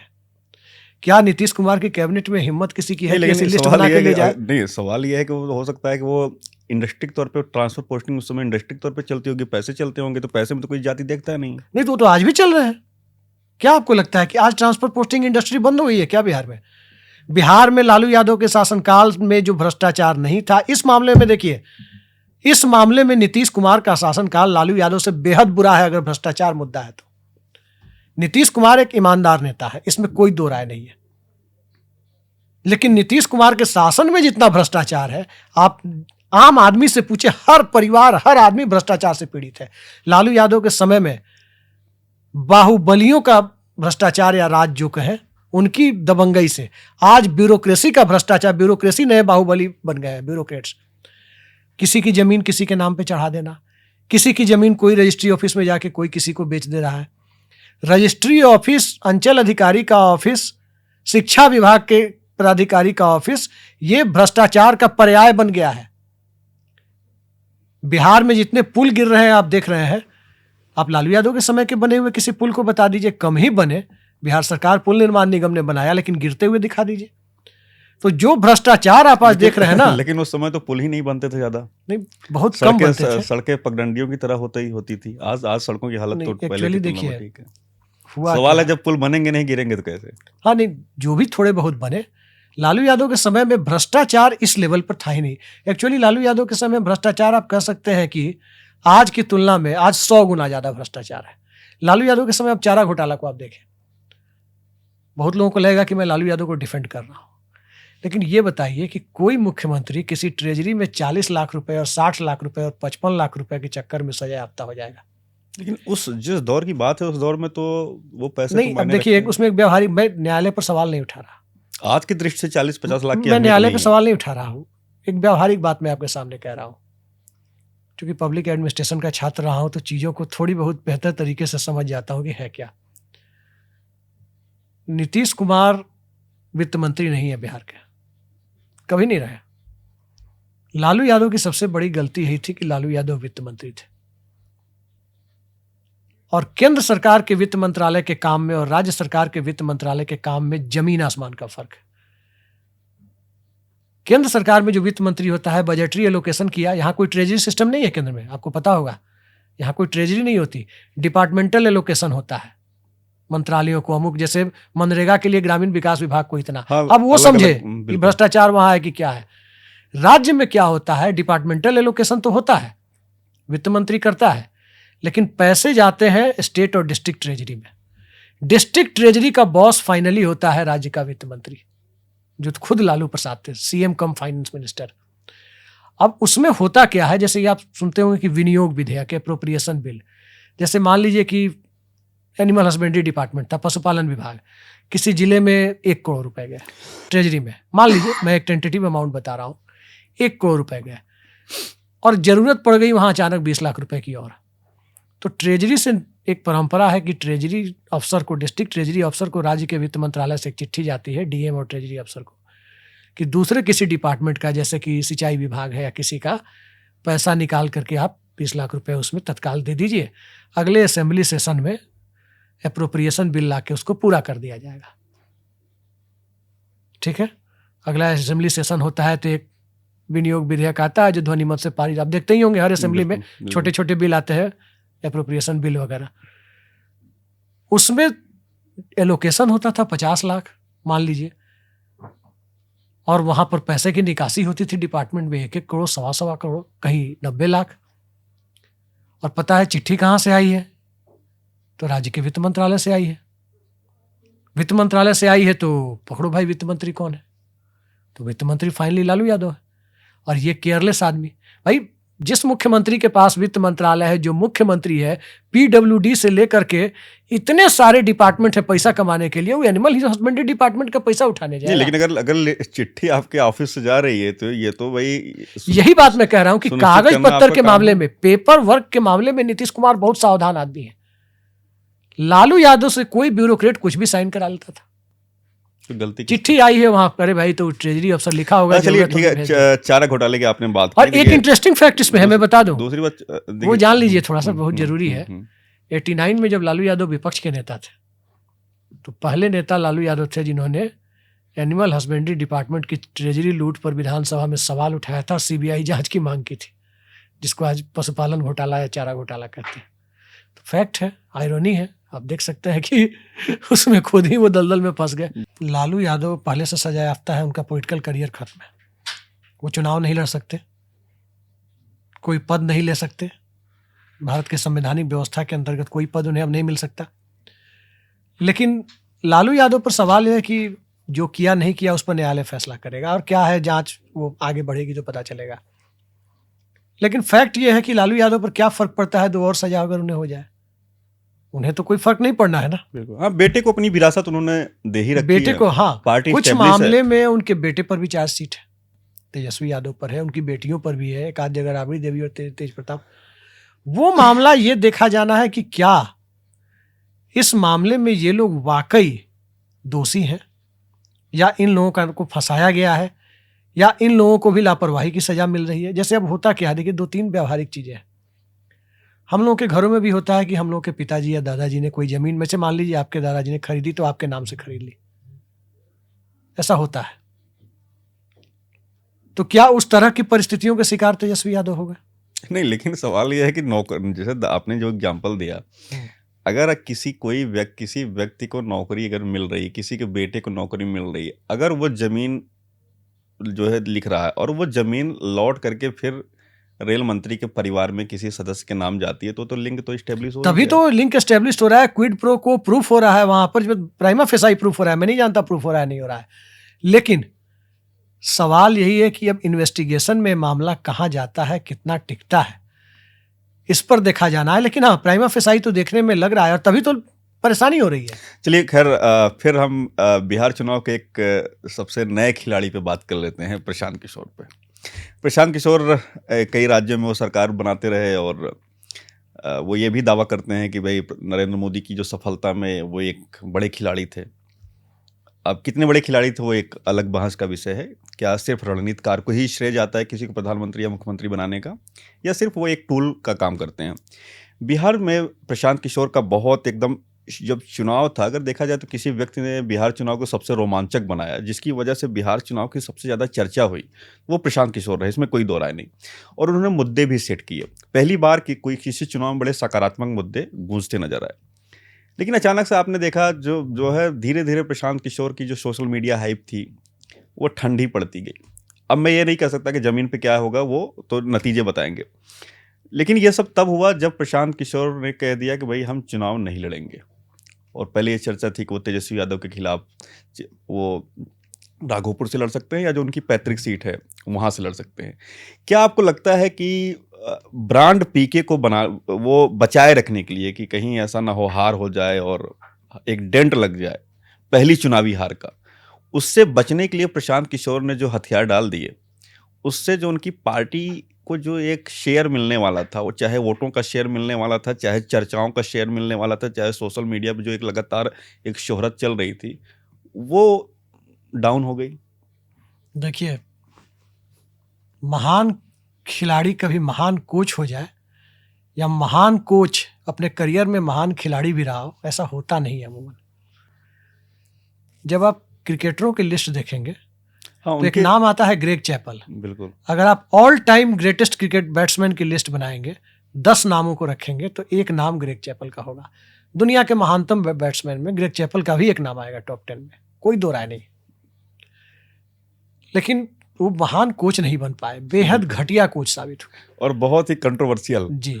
लेकिन आप देखें, एक महान कोच, हम बॉब वुलमर की बात करते हैं, दुखद अंत हो गया बेचारे का। अपने करियर में शायद 2 टेस्ट मैच खेले थे, लेकिन महान कोच की जब आप नाम लेना शुरू करेंगे तो गिनती वहीं से शुरू होती है, बॉब वुलमर से। जब साउथ अफ्रीका का कोचिंग कॉन्ट्रैक्ट खत्म हुआ तो पूरी दुनिया के क्रिकेट टीमों के बीच कोच के लिए बाजार लग गया। यही बात प्रशांत किशोर पर लागू होती है, मुझे जो लगता है। आपने अच्छे मुद्दे उठाए, जमीनी मुद्दे थे, वो मुद्दा जनता के बीच मुद्दा बना। अन्ना हजारे ने भी मुद्दे उठाए थे, लेकिन अन्ना हजारे चुनाव कहाँ लड़े? अन्ना हजारे कहाँ कोई पार्टी खड़ी की या जनता के बीच चले गए? फायदा तो नरेंद्र मोदी को मिला।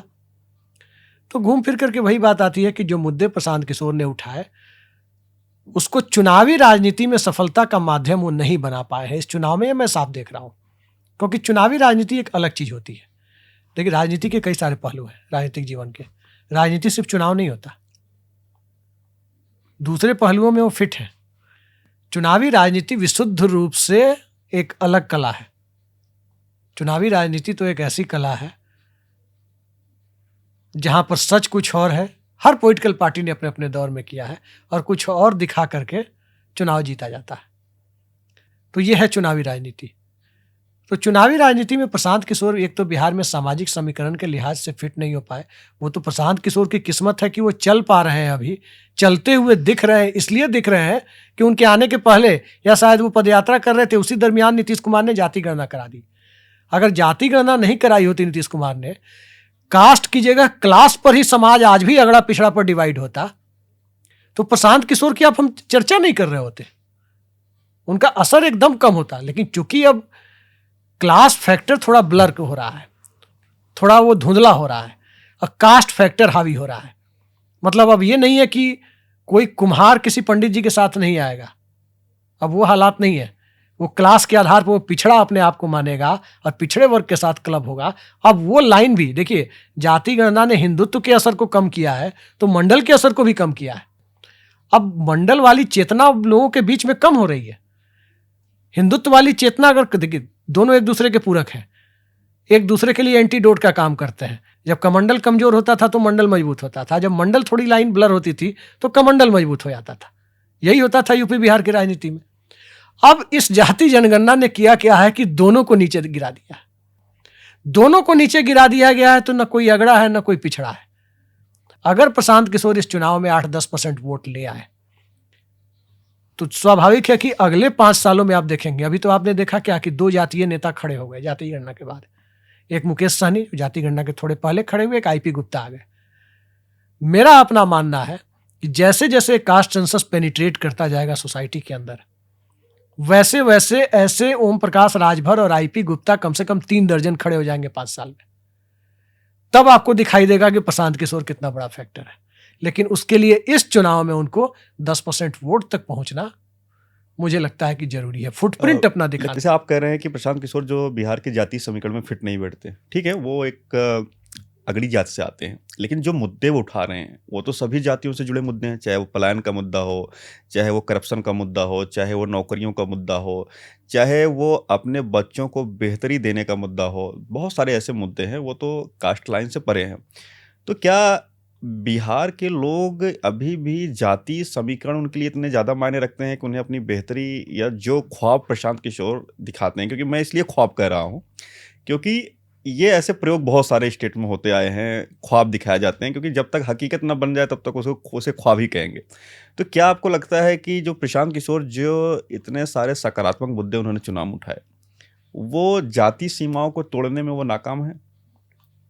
देखिए, जातीय सीमाओं को तोड़ने में नाकाम है या प्रशांत किशोर एक की राजनीति लिमिटेड हो जाती है, ये आज की तारीख में तो आप कह सकते हैं।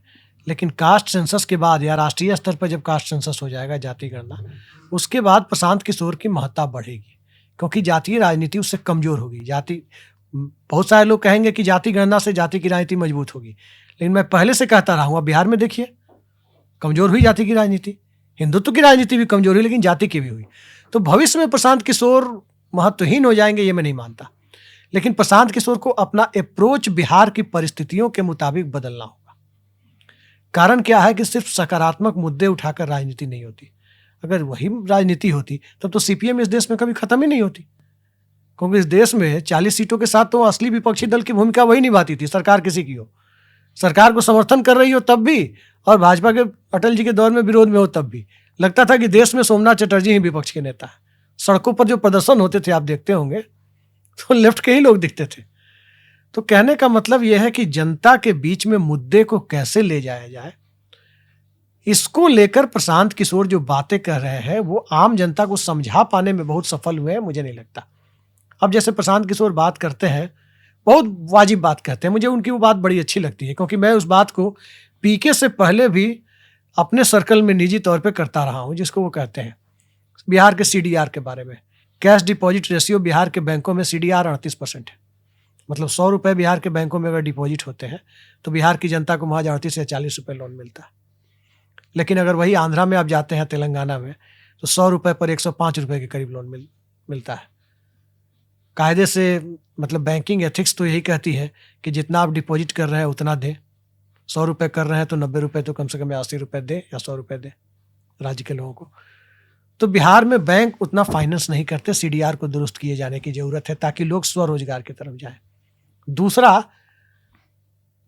अभी एक बहुत बड़ा भ्रम है कि इस देश में फैक्ट्रियां धुआं उगल रही है और लोग फैक्ट्रियों में काम करने दूसरे राज्यों में जा रहे हैं।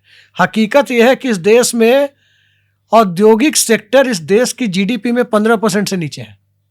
अभी जो स्थिति है, सर्विस सेक्टर के बूते देश चल रहा है, कृषि और एलाइड सेक्टर भी 15% से नीचे है और इंडस्ट्री भी 15% से नीचे है। 70-72% आपका सर्विस सेक्टर है। लोग जा कहाँ रहे? आप पलायन देखिए बिहार से, या तो मजदूरों का पलायन है, जो जा रहा है वहाँ तिरुपुर में कहीं तमिलनाडु में जो धागा बनता है, या फिर वो तमिलनाडु लुधियाना जा रहा है या पंजाब सूरत जा रहा है, किसी- वो हीरा कटाई में काम करने जा रहा है, या जो अपार्टमेंट बन रहे हैं उनमें मजदूरी करने जा रहा है। यही पलायन है, जो अकुशल श्रमिक जिन्हें आप कहते हैं, अनस्किल्ड लेबर। अब आते हैं स्किल्ड लेबर पर। स्किल्ड लेबर जिसको कहते हैं, वो सबसे बड़ा पलायन कहाँ है? आपको जान के हैरत होगी नवनीत जी, तकरीबन 45 से 50 लाख का इस देश का आईटी वर्कफोर्स है, उसमें 14 से 15 लाख बिहार के लड़के हैं। वो पलायन कहाँ है? जब तक उस पलायन को आप नहीं रोकेंगे तब तक अनस्किल्ड लेबर का पलायन आप नहीं रोक पाएंगे। उसके पीछे असल कारण क्या, आप देखिए, एक इंडस्ट्री आप लगाते हैं, मान लीजिए जैसे टाटा नैनो की फैक्ट्री अगर लग जाती सिंगूर में या जो सानंद में लगी, कितने लोगों को रोजगार देगी? 5 से 7 हजार लोगों को। बनेगी 5,000 एकड़ में, लगेगी 5,000 एकड़ में, रोजगार देगी 5,000 लोगों को, 7,000 लोगों को, 1 एकड़ में 1 आदमी को रोजगार देगी औसतन। लेकिन एक आईटी हब जहां बनता है, वो तो 200 एकड़ के कैंपस में 1 लाख लोगों को रोजगार देता है, 1 से 1.25 लाख लोगों को। जिस बिल्डिंग में हम और आप शूट कर रहे हैं, ये बिल्डिंग 1 एकड़ से भी कम के कैंपस पे, आधा एकड़ में बना हुआ है शायद। और इसमें मुझे लगता है कि किसी भी समय दिन में 2,500-3 हजार से कम लोग नहीं रहते हैं। सही बात। इसी तरह आईटी हब है। अब आईटी हब अगर कहीं आपने 2,000 एकड़ का कैंपस बना दिया तो 10 लाख लोगों को तो वहीं रोजगार दे दिया। उसके इर्द गिर्द हाई राइज खड़ा होगा, उसमें मजदूरों की जरूरत पड़ेगी, उसमें इलेक्ट्रीशियन की जरूरत पड़ेगी। ये उसके अलावा है जो आईटी वर्कफोर्स को आपने बेंगलोर, पुणे, हैदराबाद या गुड़गांव, नोएडा जाने से रोका है। यही 4 बड़े हब है ना, बेंगलोर, पुणे, हैदराबाद और एनसीआर में भी नोएडा, गुड़गांव। इन 4 जगहों पर जाने से और वहां पर रियल एस्टेट का बिजनेस खड़ा होने से रोका है आपने, उसको बिहार में रोका। उसके आसपास स्कूलिंग, फिर उनके बच्चों के लिए ट्यूशन कोचिंग की व्यवस्था, लॉजिंग फूडिंग की व्यवस्था, कपड़े के लिए दुकानदारी या जनरल स्टोर की दुकान या जो भी है, कैब वाला हुआ, एक के साथ सबकी अर्थव्यवस्था जुड़ी हुई है। तो वो एक ऐसा फैक्टर है कि जब तक आप स्किल्ड लेबर के लिए बिहार में, स्किल्ड लेबर जो खासकर सबसे बड़ा स्किल्ड लेबर आईटी में जा रहा है, उसमें कोई कंपनी धुआं तो उगल नहीं रही है। वो तो 6x6 के कमरे में बैठ के या केबिन में बैठ करके एक लैपटॉप लेके या कंप्यूटर के सामने बैठ के वही काम कर रहा है ना। उस वर्कफोर्स को जब तक आप नहीं रोकेंगे तब तक अनस्किल्ड लेबर को आप बिहार में नहीं रोक पाएंगे। ये बिहार की सबसे बड़ी सच्चाई है। लेकिन है क्या इसके पीछे की राजनीति? क्यों नहीं रोक पाएंगे? देखिए, मंडलवादी धारा के लोग हों या कमंडलवादी धारा के लोग, जिनके हाथ में नेतृत्व जाएगा बिहार का या जिनके हाथ में नेतृत्व है, उन सबको यही लगता है कि अगर इस वर्कफोर्स को जो अगर हमने रोक दिया, स्किल्ड लेबर के वर्कफोर्स को, तो होगा क्या बिहार में? होगा यही, क्योंकि ज्यादातर इसमें अपर कास्ट के लोग हैं। आरक्षण के बावजूद अभी भी पिछड़े वर्ग के लोग आईटी सेक्टर और प्राइवेट जॉब की तरफ बड़ी संख्या में नहीं जा रहे हैं बिहार जैसे राज्यों से। स्किल्ड वर्कफोर्स में आप जाकर के देखिए कितने आईटी में ओबीसी के लोग मिलेंगे आपको बिहार से। लेकिन ये तब तक नहीं मिलेंगे जब तक कि आप, देखिए कहावत है बिहार में कि अगला हल जब बहेगा ना तो बैल, पिछला बैल भी जो है उसी डायरेक्शन में जाएगा। तो जब तक आप उनके लिए वहीं पर दिखाएंगे नहीं दुनिया की, देखो सरकारी नौकरी से इतर ये भी दुनिया है, तब तक वो बैकवर्ड क्लासेज और दलित वर्ग के लोग उधर मूव करना शुरू नहीं करेंगे। अभी कौन जा रहा है? अब मान लीजिए कि पिछड़े वर्ग में कोई व्यक्ति है जो आर्थिक रूप से संपन्न है, उसके बच्चे कहीं सॉफ्टवेयर इंजीनियरिंग कर लिए, वैसे ही इक्के दुक्के लोग जा रहे हैं। नहीं तो आज भी वो मास्टर के लिए, बीपीएससी के लिए, क्लर्क के लिए, इसी के लिए तैयारी कर रहे हैं। दरअसल क्या है, ये सरकारी नौकरियों को लेकर के कुछ वैसे वर्ग हैं जिनमें एक आकर्षण अभी भी बना हुआ है, और देश में एक ऐसा वर्ग है जो सरकारी नौकरियों की तरफ शुरुआत में कुछ अटेम्प्ट करता है, इसके बाद सीधे वो प्राइवेट सेक्टर में निकल जाता है। तो एक धारणा भी है कई बार, क्या है, सरकारी नौकरी कई बार क्या होता है कि अगर भले ही उनको 4th क्लास की नौकरी, असल बात तो मैं कहना भूल गया आपसे, तो जो बिहार की मौजूदा लीडरशिप है, चाहे वो बीजेपी की सरकार बने सम्राट चौधरी की, चाहे वो नीतीश कुमार है, चाहे वो दिलीप जायसवाल है, चाहे तेजस्वी यादव है, जो भी हो, इन सब के बीच रहता है कि अगर बिहार में आईटी हब हो गया तो अपर कास्ट के जो लोग बाहर में बेंगलोर, पुणे, हैदराबाद या एनसीआर में है, सबके सब वापस हो जाएंगे, ज़्यादातर वापस हो जाएंगे। वापस हो जाएंगे तो एक बड़ा वोट बैंक क्रिएट कर लेंगे। दूसरी बड़ी चीज़ क्या है बिहार में, देखिए इस चीज़ को मैं बार बार कहता हूँ और कई सारे लोग इसको अदर तरीका मैंने अन्यथा लेते हैं। आपने देखा है बेंगलोर के आसपास कभी आप जाएं देखें, मैंने देखा है महाराष्ट्र में, आप एनसीआर में, यहाँ दिल्ली में देखिए, एक नया कल्चर यूएस से आकर डेवलप हुआ है हमारे इलाके में। वो कल्चर है farm house culture. Farm house culture वो होता है कि जो थोड़ा सा मिडिल क्लास से ऊपर उठता है वो जाता कहाँ है, शहर में। पहला उसका सपना है कि एक मुर्गे की दड़बे की तरह, जिसमें हम लोग रहते हैं, एक फ्लैट खरीदना 2-3 BHK। अब जनरली लोग 2 BHK खरीदते हैं, हम लोग पत्रकार हैं तो घर में एक स्टूडियो रखना होता है तो 3 BHK रखते हैं। लेकिन एक वो, जैसे ही उसकी EMI पूरी हो गई उसके बाद लोग कोशिश करते हैं कि यार कहीं 150-200 किलोमीटर के दायरे में एक फार्म हाउस बनाया जाए, क्योंकि अर्बन एलिट क्लास आज से 50 साल पहले या 30 साल 40 साल पहले जो बसंत विहार में रहते थे, मैक्सिमम घरों में ताले पड़े हुए हैं। कहाँ है तो पता चलेगा कि कोई पटौदी से आगे फार्म हाउस बना के रहता है परिवार। आपने देखा होगा मनी प्लांट जमा हुआ है बसंत विहार के घरों में या पंचशील के घरों में, ताला बंद है, घर उन्हीं का है या रेंट पे किसी एम्बेसी को या किसी को दे रखा है, लेकिन वो खुद रह रहे हैं फार्म हाउस में, एंजॉय कर रहे हैं अपना। उन्हें लगता है कि ग्रामीण जो यूएस से वो कल्चर आया है, यूएस में यही हो रहा है। बिहार एक ऐसा स्टेट है कि बिहार में अगर, क्योंकि ज़्यादातर मिडिल क्लास के लोग, उसमें भी अपर कास्ट के लोग ज़्यादातर IT सेक्टर में, जैसे ही वो वापस आएंगे, है छोटा स्टेट, 250 किलोमीटर में देखिए तो 200 किलोमीटर में बिहार खत्म हो जाता है। बीच में आप कहीं सपोज कीजिए आप मुजफ्फरपुर या समस्तीपुर में चले गए, 250 किलोमीटर में बिहार चारों तरफ से खत्म। तो वो तो अपने गांव के घर को ही फार्म हाउस बना लेगा, अपने बगीचे को ही फार्म हाउस बना देगा। जैसे गांव में, तो गांव में क्या है कि भाई सड़कें बड़ी अच्छी हो गई है। बिल्कुल, सड़कें आप कल्पना कीजिए, आप एक शहर में, आपको मैं खड़ा कर देता हूं मुजफ्फरपुर में, 4-4.5 घंटे के अंदर बिहार के किसी भी कोने में आप पहुंच जाएंगे मुजफ्फरपुर से। जैसे मैं बताऊं, यूपी में भी देखें जिस तरीके से हाईवे है, तो अगर जैसे मेरा घर क्या है, लखनऊ से करीब 220 किलोमीटर पड़ता था, लेकिन जब से पूर्वांचल एक्सप्रेसवे बन गया, अब हमें लखनऊ जाने में करीब वो 1.5 घंटे लगते हैं। और बहुत आराम से अगर आप जा रहे हैं तो थोड़ा सा और टाइम निकल लें।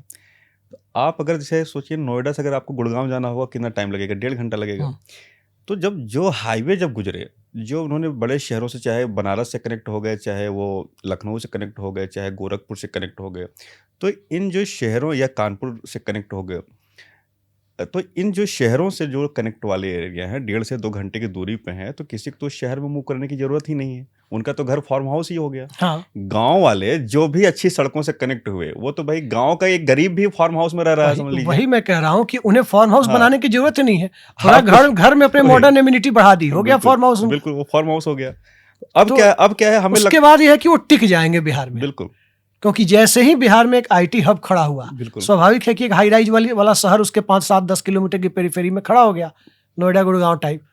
और जैसे ही वो खड़ा हुआ उसके बाद आपको गांव में रौनक आनी तय है। बिल्कुल, क्योंकि है क्या, हर महीने कोई आदमी 5 दिन के लिए अपने गांव निकल गया, गाड़ी उठाया, मैक्सिमम 4 घंटे में अपने गांव पहुंच गया, किसी कोने में हो बिहार के। बिल्कुल। तो इससे होगा क्या कि डेमोग्राफी के अंदर जिस प्रकार से ये सांप्रदायिकता की राजनीति या जाति की राजनीति दोनों चल रही है, ये दोनों कमजोर होगी। और ये दोनों एक दूसरे के पूरक हैं, दोनों एक दूसरे की फीडिंग करते रहना चाहते हैं। तो इसके लिए इन्हें लगता है कि इस सामाजिक परिवेश को पनपने नहीं देना है। ये सामाजिक परिवेश अगर पनपेगा तो, जैसे अखिलेश यादव ने यूपी में काम अच्छा किया था, शायद उनको सेकंड टर्म मिलता तो उत्तर प्रदेश में सामाजिक परिवेश बदलता। मेरा अपना मानना है, पता नहीं बदलता या नहीं बदलता। HCL को मैंने देखा है लखनऊ से जब आप पूरब की तरफ बढ़ेंगे, गोरखपुर या बिहार की तरफ NH पर, तो आप देखेंगे कि HCL को एक बड़ा सा कैंपस मिला है, बड़ी IT कंपनी है। और मैंने पता किया तो पता चला कि आगे वो बेंगलोर की तर्ज पर चाहते थे कि लखनऊ के पूर्वी इलाके में IT हब डेवलप हो, उसी पूरे पेरीफेरी में एक बड़ा सा बेंगलोर के तर्ज पर। वो डेवलप होने का नतीजा ये होता कि गांव-गांव में आपको फार्म हाउस दिखते।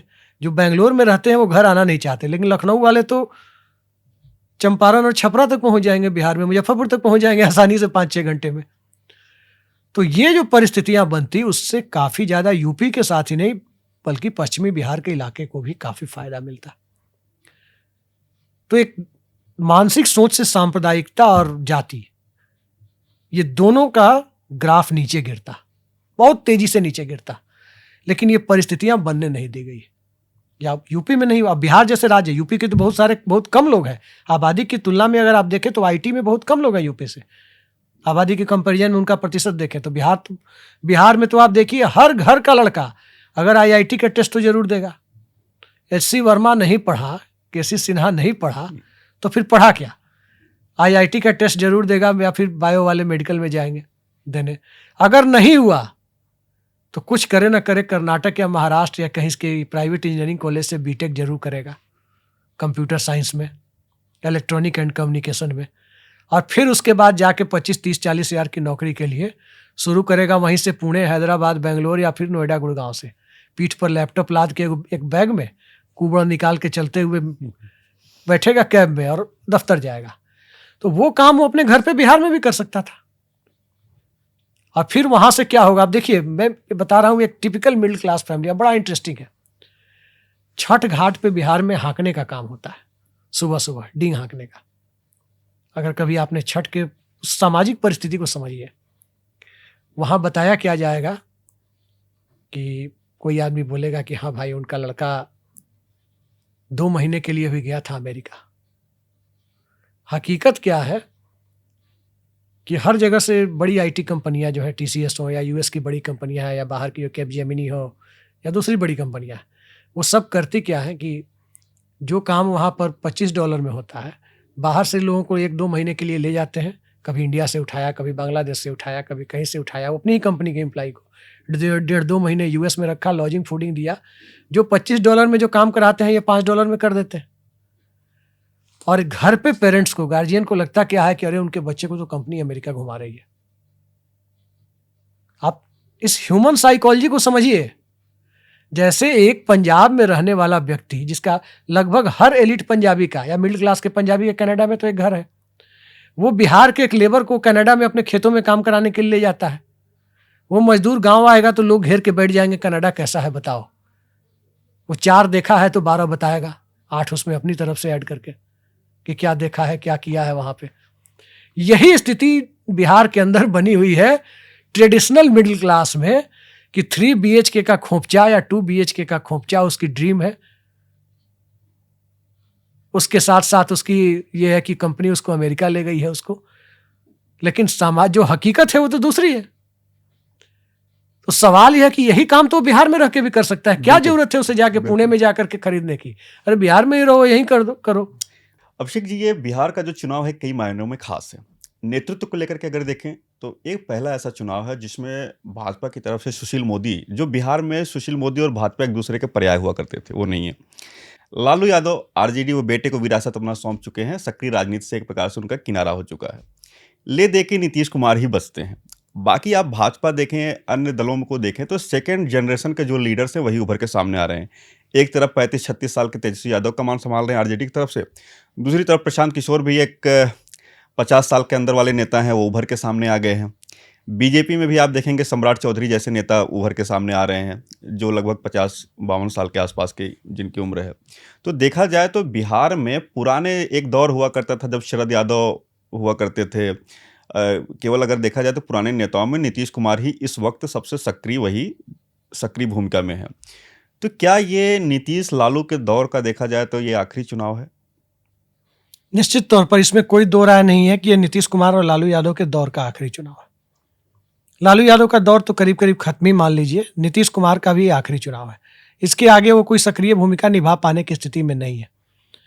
लेकिन दूसरी महत्वपूर्ण बात यह है कि यहां से बिहार की राजनीति किधर जाएगी। जैसे नीतीश कुमार, लालू यादव और सुशील मोदी, ये पटना यूनिवर्सिटी के तीनों दोस्त, इन्होंने तकरीबन 35 सालों तक बिहार की राजनीति को अपने हाथ में रखा। सुशील मोदी तो अब स्मृति शेष है। भले ही तीनों की पार्टियां अलग अलग थी, लेकिन तीनों के अंदरूनी समीकरण कितने गहरे थे और इस बात पर किस हद तक सहमति थी कि अपने हाथ से नहीं निकलने देना है राजनीति को, ये सभी जानते हैं बिहार में। तो अब बिहार की राजनीति किस दिशा में जाएगी ये कहना मुश्किल है। हाँ, एक बात जरूर है, तेजस्वी यादव के पास सुनहरा मौका था। अगर तेजस्वी यादव इस चुनाव में सत्ता में आ जाते हैं तो माना जाएगा कि तेजस्वी यादव ने इस मौके को भुना लिया। तेजस्वी यादव अगर इस मौके को गंवा देते हैं तो आगे का रास्ता तेजस्वी यादव के लिए दिन प्रतिदिन मुश्किल होता चला जाएगा। मुश्किल इसलिए होता चला जाएगा क्योंकि अभी जो दौर है, ये दौर जैसे 90 के दशक में दुनिया बदल रही थी थर्ड वर्ल्ड के देशों में, हम लोग का इंडिया भी उसी में से था। उसी में टेलीविज़न और सैटेलाइट चैनल भी आए थे, उसी में घर घर लैंडलाइन फ़ोन भी लगे थे, मोबाइल भी अर्बन सोसाइटी में आ रहा था। हर तरह से आप कह सकते हैं कि परिस्थितियां 90 के दशक में खुल रही थी। ब्रांडेड सामान शोरूम खुल रहे थे, लोग क्वालिटी की जगह ब्रांड पर जा रहे थे। अब परिस्थिति जो जेनजी वाला जो दौर शुरू हुआ है, इस जेनजी टर्म को हम हटा दें तो व्यावहारिकता में ये बात माननी पड़ेगी कि नया जनरेशन, उसका थॉट प्रोसेस एकदम अलग है। थॉट प्रोसेस इस मामले में अलग है क्योंकि एक तो वो पुरातनपंथी चीज़ों को ढो के भी ला रहा है, और दूसरी एकदम से परिस्थितियों को अपने सामने बदला हुआ देखना भी चाहता है। जैसे ग्लोबलाइजेशन जब आया, आर्थिक उदारीकरण, भूमंडलीकरण जिसे कहते थे ग्लोबलाइजेशन को हिंदी में, भूमंडलीकरण के आर्थिक जो सवाल थे, जो आर्थिक मुद्दे थे, उसको लोगों ने बाहें फैलाकर स्वागत किया, राव मनमोहन मॉडल से लेके अब तक। लेकिन जैसे ही उसके सामाजिक प्रभाव ने पैर फैलाना शुरू किया, जब आर्थिक आएगा तो सामाजिक को आप दूर नहीं रख सकते, दोनों एक दूसरे के साथ जुड़े हुए हैं। लेकिन जब उसके सामाजिक प्रभाव दिखने लगे, जैसे लिव इन रिलेशनशिप, जैसे लेट मैरिजेज, जैसे न्यूक्लियस फैमिली, जैसे फार्म हाउस कल्चर, ये सारी चीजें जब दिखने लगी तो लोगों को थोड़ा सा अटपटा लगने लगा। लोग उसे स्वीकार करने के लिए तैयार नहीं है। तो ये कभी हो ही नहीं सकता कि आप किसी समाज के या किसी भी व्यवस्था के आप एक पहलू को स्वीकार करें, आर्थिक पहलू को और सामाजिक पहलू को दरकिनार करने की कोशिश करें। आएगा तो दोनों आएगा, आगे पीछे। तो ये जो पीढ़ी है, इस पीढ़ी में जातिवाद का विरोध भी करना है और सांप्रदायिकता को चलाना भी है। ये नहीं चलेगा। सांप्रदायिकता का विरोध भी करना है और जातिवाद को चलाना भी है। मतलब अब तक जो 30 सालों से आप देख रहे थे कि सांप्रदायिकता की काट जातिवाद और जातिवाद की काट सांप्रदायिकता, लेकिन वो नहीं चलेगा। जिसे आप सांप्रदायिकता कर रहे हैं, हो सकता है वो तुष्टीकरण का विरोध भी हो।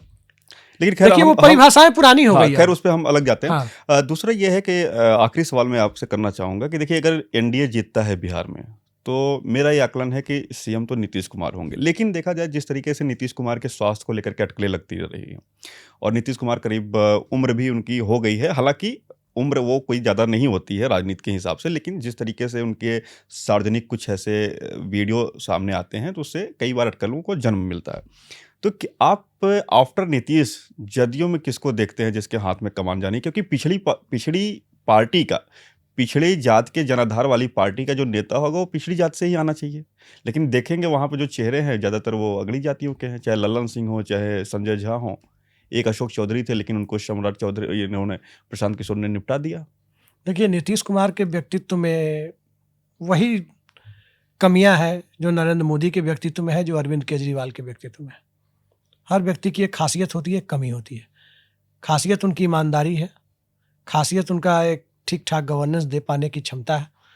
लेकिन जो कमियां हैं वो ये है कि पार्टी में उन्होंने सेकेंड लाइन लीडरशिप को उभरने नहीं दिया। कमियां हैं वो ये है नीतीश कुमार के व्यक्तित्व में कि पीए मॉडल में पार्टी को चलाया। मतलब पार्टी का जो अध्यक्ष हो वो यस मैन हो। उनका नेता कैसे तैयार होते हैं? या तो संगठन के रास्ते या अलग अलग मंत्रालय में काम करके तैयार होते हैं, जो बढ़िया काम किया। जैसे नरेंद्र मोदी कैसे तैयार हुए? नरेंद्र मोदी तैयार हुए गुजरात के मुख्यमंत्री के तौर पर, अपना एक जो भी उनकी छवि रही हो उसके सहारे उसको उन्होंने पूरे देश में गुजरात मॉडल बेचा। कोई असहमत हो सकता है, कोई सहमत हो सकता है, लेकिन फाइनली ब्रांडिंग तो वहीं से हुई। नीतीश कुमार कैसे तैयार हुए? सत्ता के सहारे तैयार हुए। अटल बिहारी वाजपेयी कैसे तैयार हुए? संसद में विपक्ष की बेंचों से तैयार हुए। जॉर्ज फर्नांडिस कैसे तैयार हुए? जन आंदोलनों के जरिए और मजदूर आंदोलनों के जरिए तैयार हुए। नीतीश कुमार ने क्या किया? आरसीपी सिंह राष्ट्रीय अध्यक्ष होंगे, वो उनके पीए या ओएसडी हुआ करते थे, रेल मंत्री थे तब। संजय झा कार्यकारी अध्यक्ष होंगे, वो राजीव प्रताप रूडी के पीए हुआ करते थे। ललन सिंह राष्ट्रीय अध्यक्ष होंगे। ललन सिंह बिहार सरकार में, नीतीश सरकार में भी बाद में मंत्री बनी थी। सुधा श्रीवास्तव उनके पीए हुआ करते थे। तो पीए मॉडल में पार्टी नहीं चलती है, नेता तो बनाना पड़ेगा। भाई अटल अडवाणी की जोड़ी ने शिवराज सिंह चौहान से लेकर और सुषमा स्वराज से लेकर सबको नेता तो बनाया ना। नरेंद्र मोदी से लेकर नेता तो बनाया। राजनाथ सिंह को नेता तो बनाया, प्रमोद महाजन को नेता तो बनाया। चंद्रशेखर और जॉर्ज फर्नांडिस जैसे लोगों ने किसको नेता बनाया? नीतीश कुमार को नेता बनाया, लालू यादव को बनाया, देवगौड़ा को बनाया, सबको बनाया नेता, जिससे पार्टियां चल रही है। इन लोगों ने नेता बनाने की एक तरह से फैक्ट्री बंद कर दी। अब आंदोलन नहीं होते, अब कोई जेपी आंदोलन नहीं होता, अब तो वही आंदोलन होते हैं कि अन्ना आंदोलन टाइप आंदोलन हुआ और एनजीओ वाले लोग राजनीति करने आ जाते हैं। अब वही होता है। अब आप जनता के मुद्दे पर कितने आंदोलन करके लोग नेता बने हैं। उत्तर विचारधारा काल है भारत की राजनीति का, पोस्ट आइडियोलॉजिकल एरा। न तो यहां आगे संघ की विचारधारा के साथ कोई राजनीति करना चाहेगा, न तो यहां कोई लोहिया की विचारधारा के साथ राजनीति करना चाहेगा, न ही कोई यहां पर कांग्रेस के मध्य मार्ग को आगे लेकर चलना चाहेगा, और न ही कोई यहां पर मार्क्स और उनको क्या बोलते हैं, लेनिन को या ज्योति बासु को पढ़ के राजनीति करना चाहेगा। ये एक अलग तरह का दौर आ गया, और इस अलग तरह के दौर का पहला साइन है लाभार्थी चेतना के सहारे वोटर्स को प्रभावित करके वोटों में तब्दील करने की प्रक्रिया। तो ये थे अभिषेक कुमार जी, जिनके साथ हमने बिहार चुनाव पे चर्चा की। बिहार चर्चा जब निकली तो बिहार के सामाजिक समीकरणों से लेकर के नेताओं के भविष्य से लेकर के बहुत सारे मुद्दों पे हमने यूपी को भी थोड़ा सा टच किया उसमें। तो अभिषेक जी के साथ ऐसे समय समय पे चर्चा जारी रहेगी, और आपको ये चर्चा किस तरह से कितना पसंद आई आप कमेंट में ज़रूर लिखिएगा। और बिहार चुनाव पे हमारी फिर चर्चा 1-2 दिन में फिर हम करेंगे, लेकिन आप फीडबैक देना बिल्कुल मत भूलिएगा।